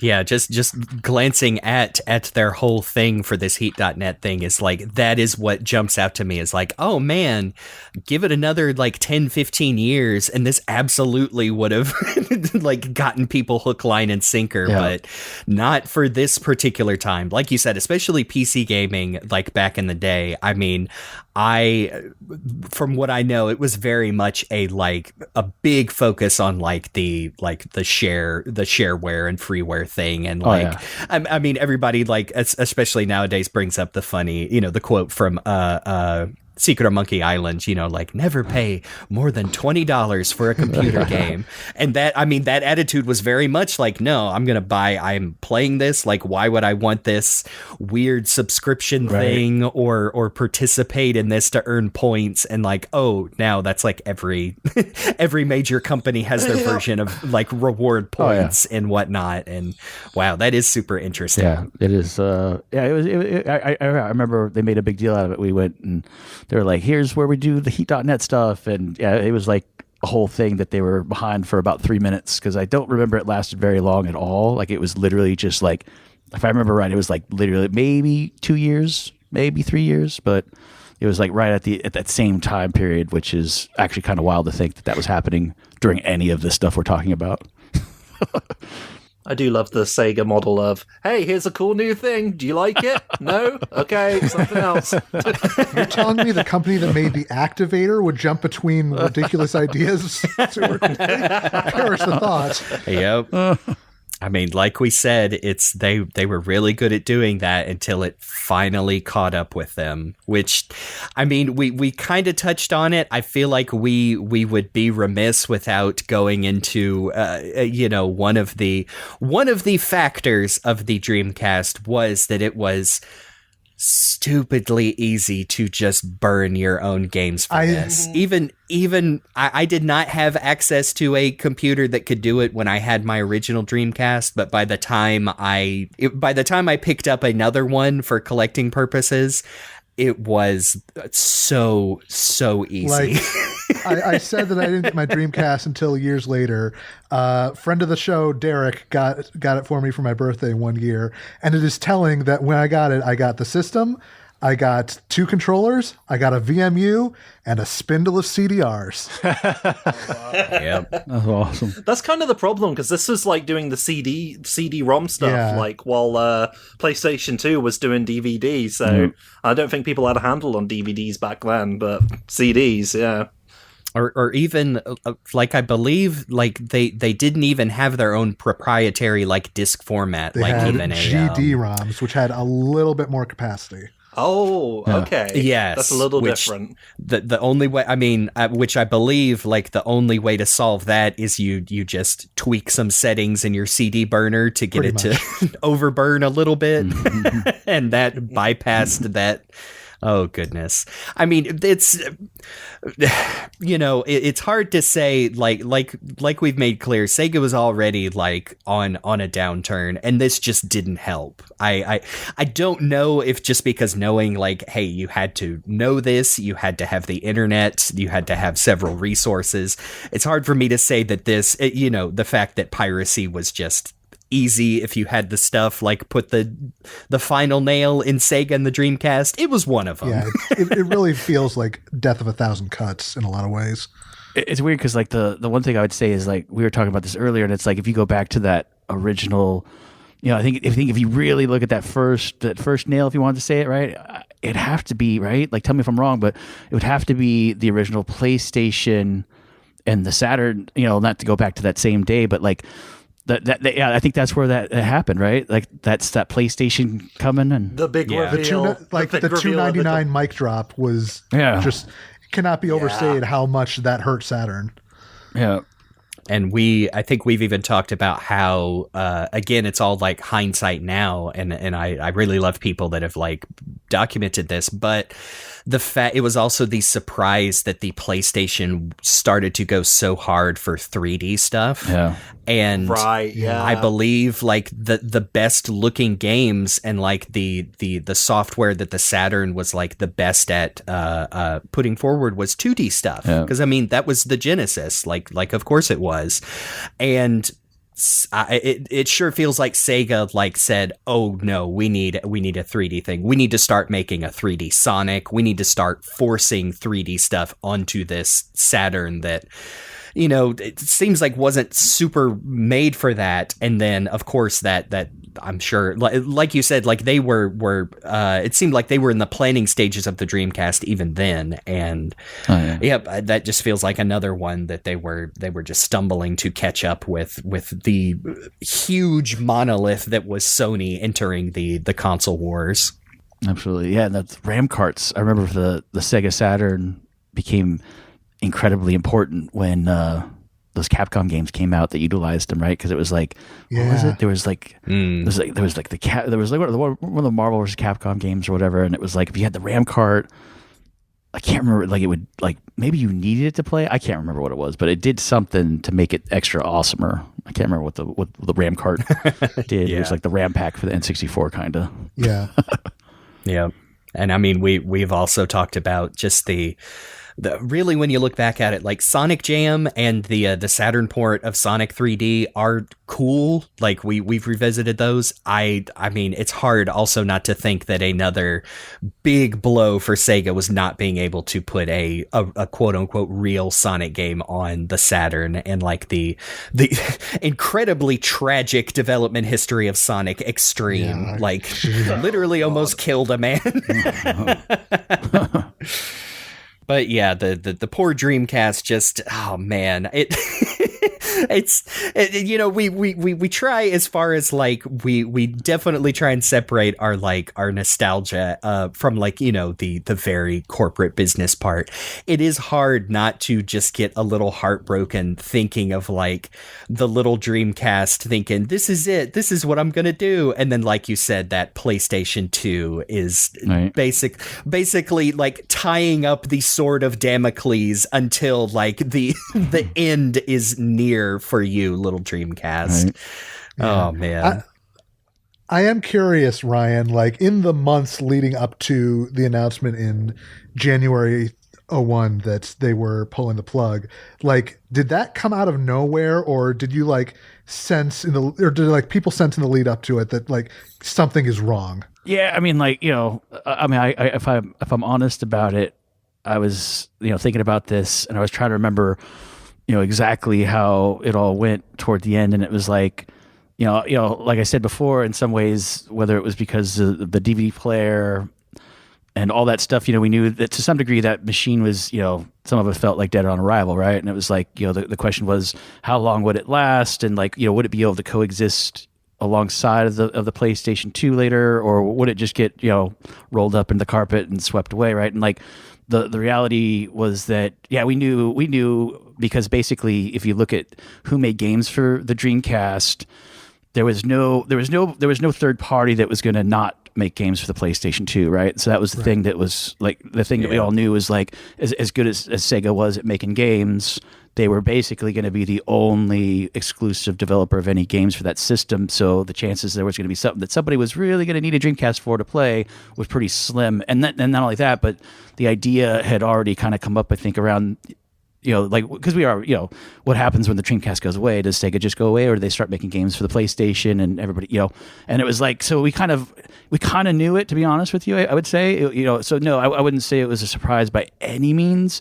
Especially because we knew that they were losing somewhere, and I don't know if you want to do some conversion for me. I don't know why I remember this way, but I remember it was like between 30 and 100 pounds per Dreamcast they were losing, right?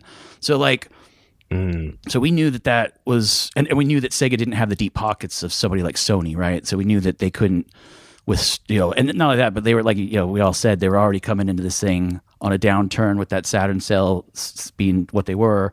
So long story short, it was just really when, right? When was it going to happen? When were they going to say no more, and were they going to throw the towel in?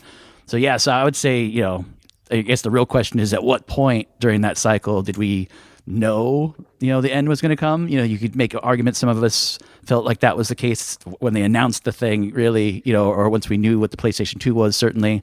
And then later when you got down to that date, I don't think there was anybody that was surprised. It was really just, a question at that point by when. The other thing that's interesting is right around that time, I don't remember where this fits in, to be honest, but like the Sega old offices. So before they got to that Townsend building, their old offices used to be right over by EA's, over like this place called like Twin Dolphin Drive, I think, right? And there was like this picture. I think I might have been there, and I don't know. I don't think I took it, but I think I was there when it was taken. But there was this picture, and it was like, it happened to be the day that they were leaving that location, or started to leave. So they were literally, it was like a big like trash, like a big dumpster outside, and they were literally throwing these like, you could see stuff that was like marketing material. You could clearly see it was Sega stuff. You know what I'm saying? Yeah. And so it was like, so as far as it being a surprise, by no means was it a surprise, but it was particularly sad, seeing Sega stuff get literally thrown in the garbage, right? And I think that was the thing. Was like it was an end of an era. It was end. Like I said, I could chronicle my life by the Sega Genesis games or the Sega the Sega Master System games that I was playing at the time. Or certainly later, even with some of the Sega Dreamcast games, but once that was gone, that video game maker that is now just a software maker, and so I don't know. It's really weird, and it was definitely sad at the time. Even now, thinking about it, I still get a little weepy. Right? It's like my homie Sega. Like, it's weird. It's weird to think that they're not. Like sitting here talking to you guys, it's weird, having my head, in that time period, like I would have never guessed. You could have asked me it would have been right up until probably when the PlayStation 2 stuff was coming, right? That's probably when I knew. But up until then, like I would have never guessed that we wouldn't have Sega in some form in video games in the future in some way, shape, or form. You know what I'm saying? And I guess we do to some degree, right? But you know, in terms of hardware and stuff, like it just never occurred to me that they wouldn't be. And then now, you know, skip ahead to like probably what the last 2 or 3 years, you start to even see them shut down some of the arcades in Japan, and that's been, I would say, some of the final sadness is, you know, that arcade was, you know, iconic. That's certainly that one. Like as soon as you step off the train, I think at Akihabara, you see those tubes and stuff, and the giant Club Sega sign. Yeah, it was like those places were fantastic, and like, you know, I think it's the thing. It's like there were so many different parts to Sega. I think a lot of people, you know, either think it was the box under their TV, or if it was, you know, maybe some of the cartoons they watched, or now, you know, some of the movies or whatever. But for me, it was like, you know, it was all encompassing, right? Like it was like I think I bought Sega cereal at some point, right? But yeah, so I don't know. Like it's weird to think that they're not one of the titans, and that's the crazy thing. Is like sitting here and talking to you guys and thinking about all this stuff. It's weird. There's so much talk about the PlayStation and the Xbox. It's weird when you actually look at the sales and realize how dominant Nintendo is with their system and their games. Yeah, it's just wild to see that those dudes somehow figured it out and made it through. Like I said, unfortunate timing, unfortunate, you know, hardware gambles, I guess, right? That's what it added up to.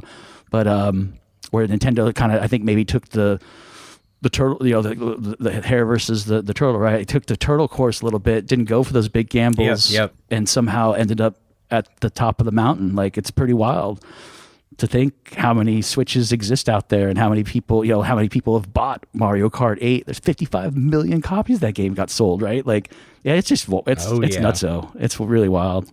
For Sega, it sure seems like I'm sure there are a lot of factors, but I remember learning something not too long ago, and I can't remember if we brought it up on the show, but there was a guy when Sega announced the Dreamcast is kaput, like we don't really know what to do, but I know they had some shakeups. I think they had to oust like Sega's current president, but one of the holding companies that had the majority share was headed up by Isao Okawa, who was 74 years old back in 2001, and like when he came in, like they basically assumed like, okay, we're going to get gutted. We're going to get, you know, sold off. This is it for Sega. And instead, like basically gave them a huge loan. And when he died of cancer, like the following year, left all of his stock back to the company. And you know, like business is complicated and also like is genuinely depressing, especially these days. That sticks out to me as like that dude was a real one, like believed in that company, thought they deserved to continue to exist. So like, yeah, I mean, pour one out for Mr. Okawa for sure seems like a thing that he did not have to do. Like that was a lot of money that kept Sega afloat. And allowed them to continue as a software company. I don't want to assume anything about this guy, but he feels like one of us, like desperate to keep Sega going. Yeah. Because I don't know about for me, I never thought this was coming. Like when I was a kid, I was like, oh, Sega, that's just one of the guys. They're never going anywhere. Yeah. Like I really thought they would stick around, but now it's like, it's Nintendo's still around, and then there's Sony and Microsoft. I remember when I sometimes go back to seeing what people online were saying when Sony was like introducing the PlayStation, and people were like, oh, Sony, huh? Yeah, stay in your lane with your Walkmans. But it turns out they've got a pretty big lane. And then they did the same thing with Microsoft when they tried to, enter. Yeah, exactly. No, I mean, Microsoft, that is we could probably do a whole other discussion about how Microsoft for a short while tried to make the original Xbox the Dreamcast 2 with all those ports and stuff like that. And I think I thought I heard, I'll have to double check my source on that. I thought that like even at the time when the Xbox was coming out that they were trying to get like backwards compatible with Dreamcast discs. That is the story as I've heard it. And I know that if you remember Xbox Game Room for the... Oh, yes. Apparently that originally started as like... the first question they asked was, what if we could do a Dreamcast emulator? But then they expanded the scope of that, and Dreamcast got dropped entirely from that, which is a shame. But That is disappointing, but the Xbox was the place to play Sega Bass Fishing for a while. it's so. true. Yep. And God, the only place to play Shenmue 2 in North America, if I recall Yeah, that's correctly. true. I did look into things a little, and there were a lot of Dreamcast games that just never made it out. Just some of the ones that caught my eye. Age of Empires 2, Half-Life, that's a pretty well-known one. Super Monkey Ball, there was a Castlevania game, Max Payne. I didn't know about this, but Fable started as a Dreamcast game. Oh, wow. Interesting. But hearing about it, you'd think Microsoft is yet another person who wanted Sega to stick around, like, in a weird way. Yeah. Like, even though it was through their own console, they're, like, trying to keep the legacy alive. That's funny to me, like, lots of people do, apparently. Because the Dreamcast did have that Windows-based browser, so they were, they were in the trenches with Sega. I think the operating system was like Windows CE or something, wasn't it? Yeah, I think it was a custom version of Windows CE. Yeah.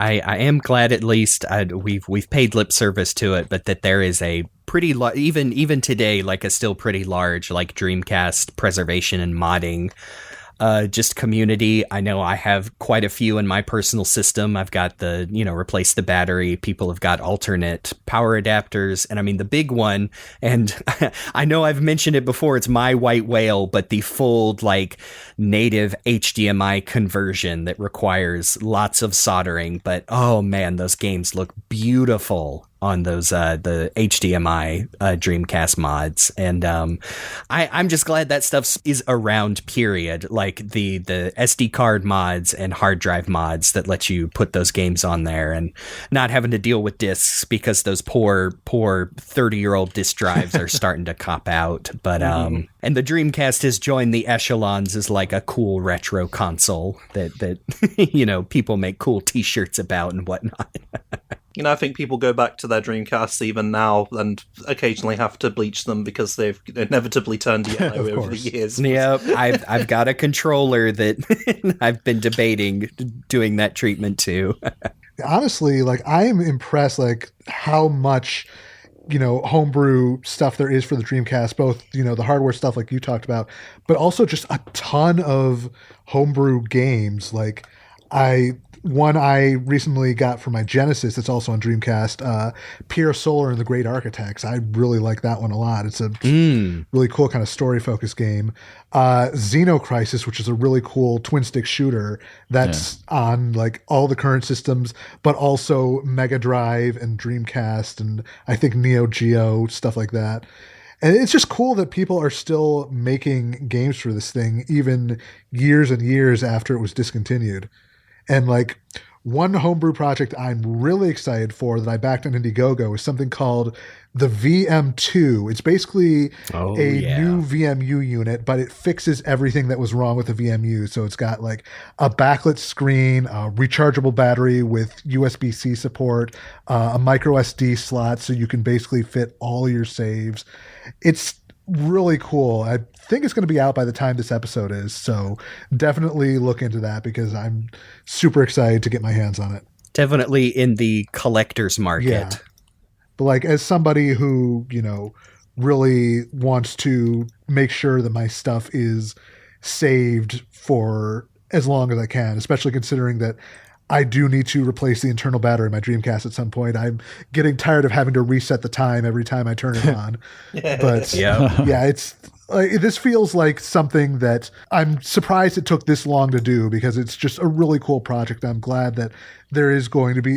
I think it is going to serve to increase the longevity of the Dreamcast for a good while longer for those hobbyist fans who are willing to invest. Yeah, I'm looking at it right now. It's I'm going to order one. It's super awesome. Yeah. That's so cool. Yeah. Yeah.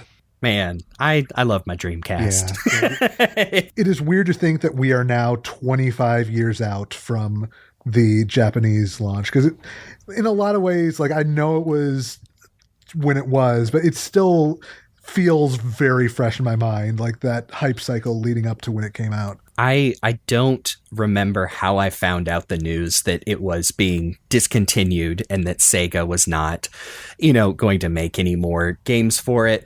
But I know it was after I got Sonic Adventure 2, which released like mid 2001. And so when I finished that game, I remember, I think it was 11 by then, but like little 11-year-old me, like finishing Sonic Adventure 2 and genuinely thinking this could be the last Sonic game. Thankfully, would only have to wait until later that year before they were like, oh, and now we're putting Sonic on the GameCube. Yeah. And then I had to get a GameCube. I'm curious, like, if people playing today, like, if they were to go back and, try out a Dreamcast for the first time, do you think, like, I don't think they would ever be able to recapture the same magic that all of us experienced when we first played, but I do wonder if there is something to be said for going back to the Dreamcast in this day and age, and whether people who might not have grown up with it like we did would still get something out of it in the same way that, like, we still go back to, NES, Super NES, Genesis games all the time. And, you still see some Dreamcast games get re-released. Sega will never not have Sonic Adventure 1 and 2 available in some form or another. But I'm curious if that appeal would still carry forward to the people who did not live through it like we did.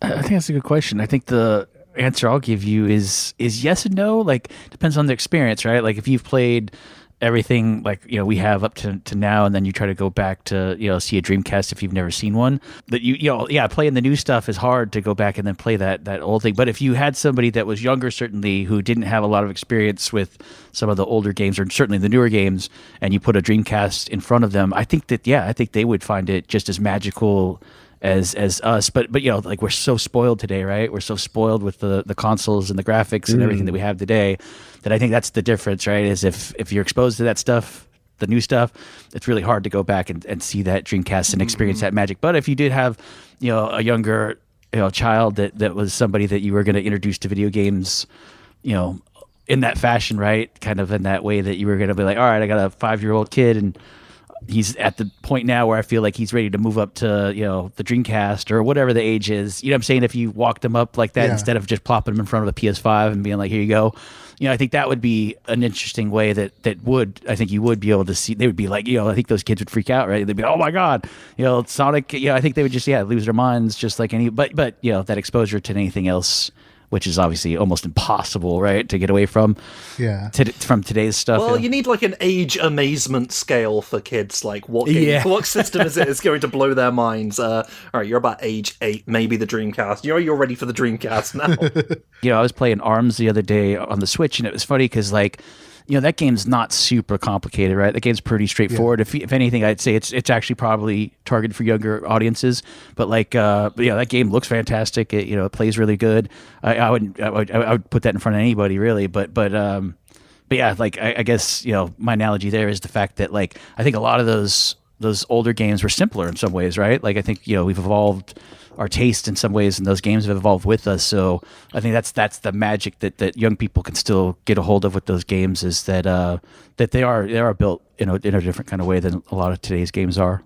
I think the Dreamcast, in a weird way, at the time it was, like, revolutionary, but now it's got that sort of, like, shonky charm of old retro consoles. So, like, the people these days who are really, like, into, oh man, I miss the old low poly days, they could go back to a Dreamcast and be utterly charmed by it. So I suppose there's that. Yeah, that was what I was going to bring up, is there does seem to be, and I don't think it's just amongst, like, old heads like us that are like pining for games that look like old ones we used to play. It sure seems to be getting to like the younger generation as well. Like, I have a I have a younger sister who is like 15 years younger than me, and she is just now getting into gaming. Like, she has her own like gaming laptop, and she plays games like with her boyfriend, and she is still like picking up stuff like Stardew Valley that is very much trying to invoke like a classic pixel games, and like older games that are using now we've kind of seems like we're moving into an age of like retro is not just pixel, but retro is like chunky polygons. And I feel like we're just now starting to get like developers are just now being able to get what made those games so charming. So I also have hope that like people younger than us like could still go back to a Dreamcast. And I think I always say this, I would love to like do my best to make sure they get like the best experience possible. Like, you know, if I was going to give them a Dreamcast, I would be like, okay, you can have mine, which is modded and has all the games on it. You don't have to worry about discs. You don't have to worry about hooking it up to a modern TV. And try to sidestep like any possible like problems they would trip over to give them like the best Dreamcast experience. But I do deep in my heart believe that like, yes, these old consoles and the Dreamcast especially like could still be somebody's first like forte into those kind of games. But when it's got that many good games on it, you know, I think that's the thing. For sure. Yeah. I mean, that's been the mark of any truly great system, really, is just that list of games, right? That you know, what can you play on it, right? It really doesn't matter about the hardware so much as it is, you know, what are the good games for it. And I think that's the cool thing about, you know, being where we're at now in terms of our age and experience with video games, that, you know, there's so many good games, you know, stretched across the landscape of consoles over the years that even today it's like, you know, like we're talking now and it's like all I can think about is like, man, you know what, did I ever really get that far into, you know, X game, you know, it's like, you know, so it's like, yep. So it's like, you know, the only thing I get afraid of is like, if you guys ever saw, there was a really old Twilight Zone episode that was super dope with, what's the guy's name that was Rocky's trainer? Burgess Meredith. Yeah, Burgess Meredith. Yeah, and at the end of the episode, if you remember, I don't know how like, I pulled that, that name at the top of my head. That was good. If you remember the whole episode to him about wanting to have time to read, like he was like a real big reader, way to books. What a classic! Right. And then he gets to the end and his glasses are broken and he can't read any of the books because, like, you know, but he has all the time in the world. That's the only thing I get freaked out about when I think about the games that I still have on my to play list. Is I'm like, man, like, am I going to run into an age where, like, you know, my eyes or my reflexes or whatever it is, right? It's like that's the only thing I wonder about. Is like, you know, so I literally do every day. I swear I push myself to play some games that I might not otherwise play, just so that, you know, just in the haps that something tragic happens. I don't want to be like sitting here and be like, man, I should have really fired up that, you know, the copy of, you know, Manhunter for the Wii or whatever, you know. But I have had that. I feel like it has only been recently within the past, few years or so that I've really tried to, in all my media tastes, tried to like look outside of what I'm used to. And like, especially for games, I would not have played some of my favorite games of all time if I hadn't said, oh, you know, that doesn't look like my kind of game, but people told me to try it. And like the two that stick out to me are like Fallout New Vegas, which I was just not a big like RPG or like shooter game person. And I gave Fallout New Vegas a try, and recently like Disco Elysium, like that game might like just be forever etched in my heart as one of the greatest of all times. And I probably never would have played it if someone wouldn't, had spoken its praise, and I decided to step out of my comfort zone. Mm-hmm. And now I want to try more games like those. And yeah, it just opens your horizons. And the downside is like you are if you think about it too hard, you're forever thinking like, I've only one life to live. It could be a good problem to have. Yeah. Right. Yeah, it's a good problem. Like, the other problem I would say is new to my gaming life is there's so much stuff to play that to be honest, it's the first time, which is just wild to think about it. This last couple years, it's the first time in my gaming history that I've bought games that I still haven't played. Like, I hate to admit it, but it's true. Like, I'll say it out loud, and usually there's a reason. I'll say that out loud. Usually there's a reason. So, like, for instance, like it was, I think right around that. Well, it's kind of sometimes there's not. All right, so like Resident Evil, I think it was like 7 or like Village or whatever it was. There was like, like somebody said like it had some bugs or whatever after launch. So I kept on putting off playing it. And then, and the other one obviously that was like that was that, oh man, I can't even remember, Cyberpunk 2077 or whatever, like the Cyberpunk. Yep. I bought that one and I kept on putting it off to play it because, they said there was issues with it. And so I still have yet to fire up like that game and really play it at all, like other than the first like 5 minutes or whatever. There's that, but and I'll spare you. But there's a short list of games that I have bought in the last 2 years that I still have yet to actually play longer than like the first 5 minutes because I'm afraid it was broken or something. But and then the other thing I'm doing really weird lately too is like I've got to like sometimes do it where it's like if it's a game that I've been like waiting for, I'm not going to do it with Zelda, but like God of War 2 for instance, God of War 2 for whatever reason, like. Even though I was like super hyped and like waiting for it to come out like the minute it came out and everything, like somehow, and I played like the first, I don't know, hour of that game at least 2 or 3 times, like somehow it's like, I don't know, like it's just the weirdest thing. It's like, it's got to be the right time. Like somehow yes. for like certain games, it has to be like the right time. Like everything has to be just right. And somehow that really hasn't happened for some of these games for me. And like, it's kind of driving me crazy because I will play other games, but things have to be just right to fire some of them up, which is just bizarre. Like I've never had that happen to me in the last, except for the last couple of years. So weird. I mean, games are a time investment, you got to be like, okay, this is the time I throw myself into this one and it's going to take me many, many hours. So it's a bit intimidating sometimes. That is true. I feel like that is a part of our show's, mission statement that we don't focus on a lot is the like, yeah, man, we are older than some. I won't say older than most, but yeah, like playing games like does change when you get older because like it's you go back to the old thing. It's like growing up as a kid, you wish you had just the unlimited resources and time to play games, and then when you become an adult and start working and being able to like spend money on whatever you want, and then the thing you don't have is like all the time in the world anymore. And it's not, for me, it's not really depressing. It's more of just like wistful. It's like, oh yeah, that's just the changing of the seasons. But hey, that's part of what this show is about. Yeah, I hear you.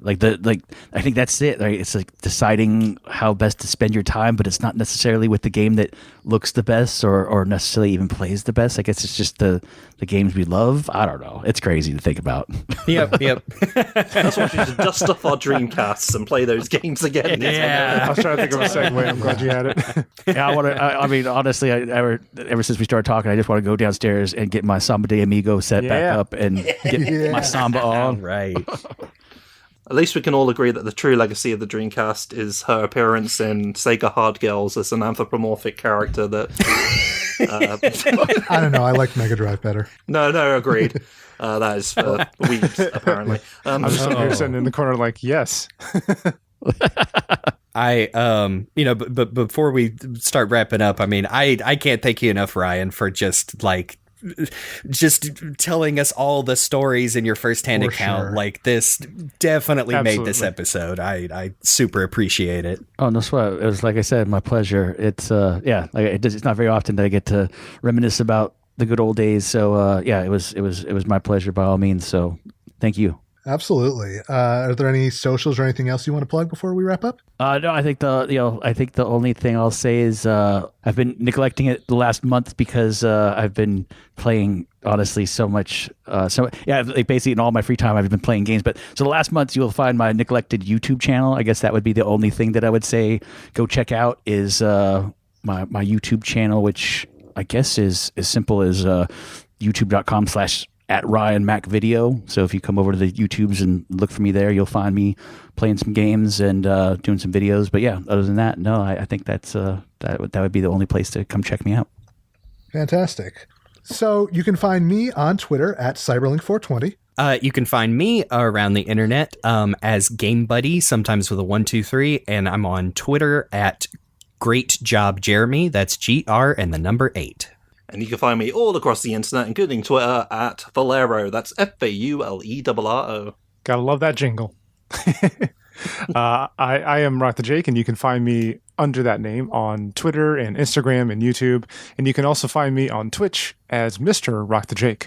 Special thanks, as always, go out to Amy Waters for the use of our theme song from the album Gotta Go Slow. You can check out more of her work on YouTube and Bandcamp. And as always, please remember to subscribe, review the show, share it around, because we've got a lot of really exciting plans for future episodes, and we definitely want to bring as many people along on that ride as we can. So next time, we're jumping forward a little bit to the Game Boy Advance era to talk about A game that I had spent a lot of time with back in the day, have not touched in a good long while. Same here. Sonic Battle, which it's that game is a blast. that's an interesting one. Like I remember that being like having a surprisingly in-depth story and also some wild customization mechanics. Like I'm really interested to go back to this one because I feel like that was such a, time and place thing for me that I'm interested to see if it lives up to those fond memories in my head. I'm right there with you. I'm a little scared because I also remember spending dozens of hours replaying the story and trying to unlock. God, it was card based, wasn't it, for some of those moves? And just hoping it holds up to those memories in my head. We'll see. Well, the game will be 20 years old a few days after the release of that episode that we're bringing out, so that's the passage of time we've discussed in great Please concept. stop saying words. In great detail. But until then, I'm CyberLink. I'm GameBuddy. I'm Faulerro. I'm RockTheJake. And I'm Ryan MacDonald. Please avoid breaking the glass, as it's the only thing between you and 10 million gallons of freezing wet death. Words to live by. Yes. This has been The Hill is Always Greener. We'll see you on the other side.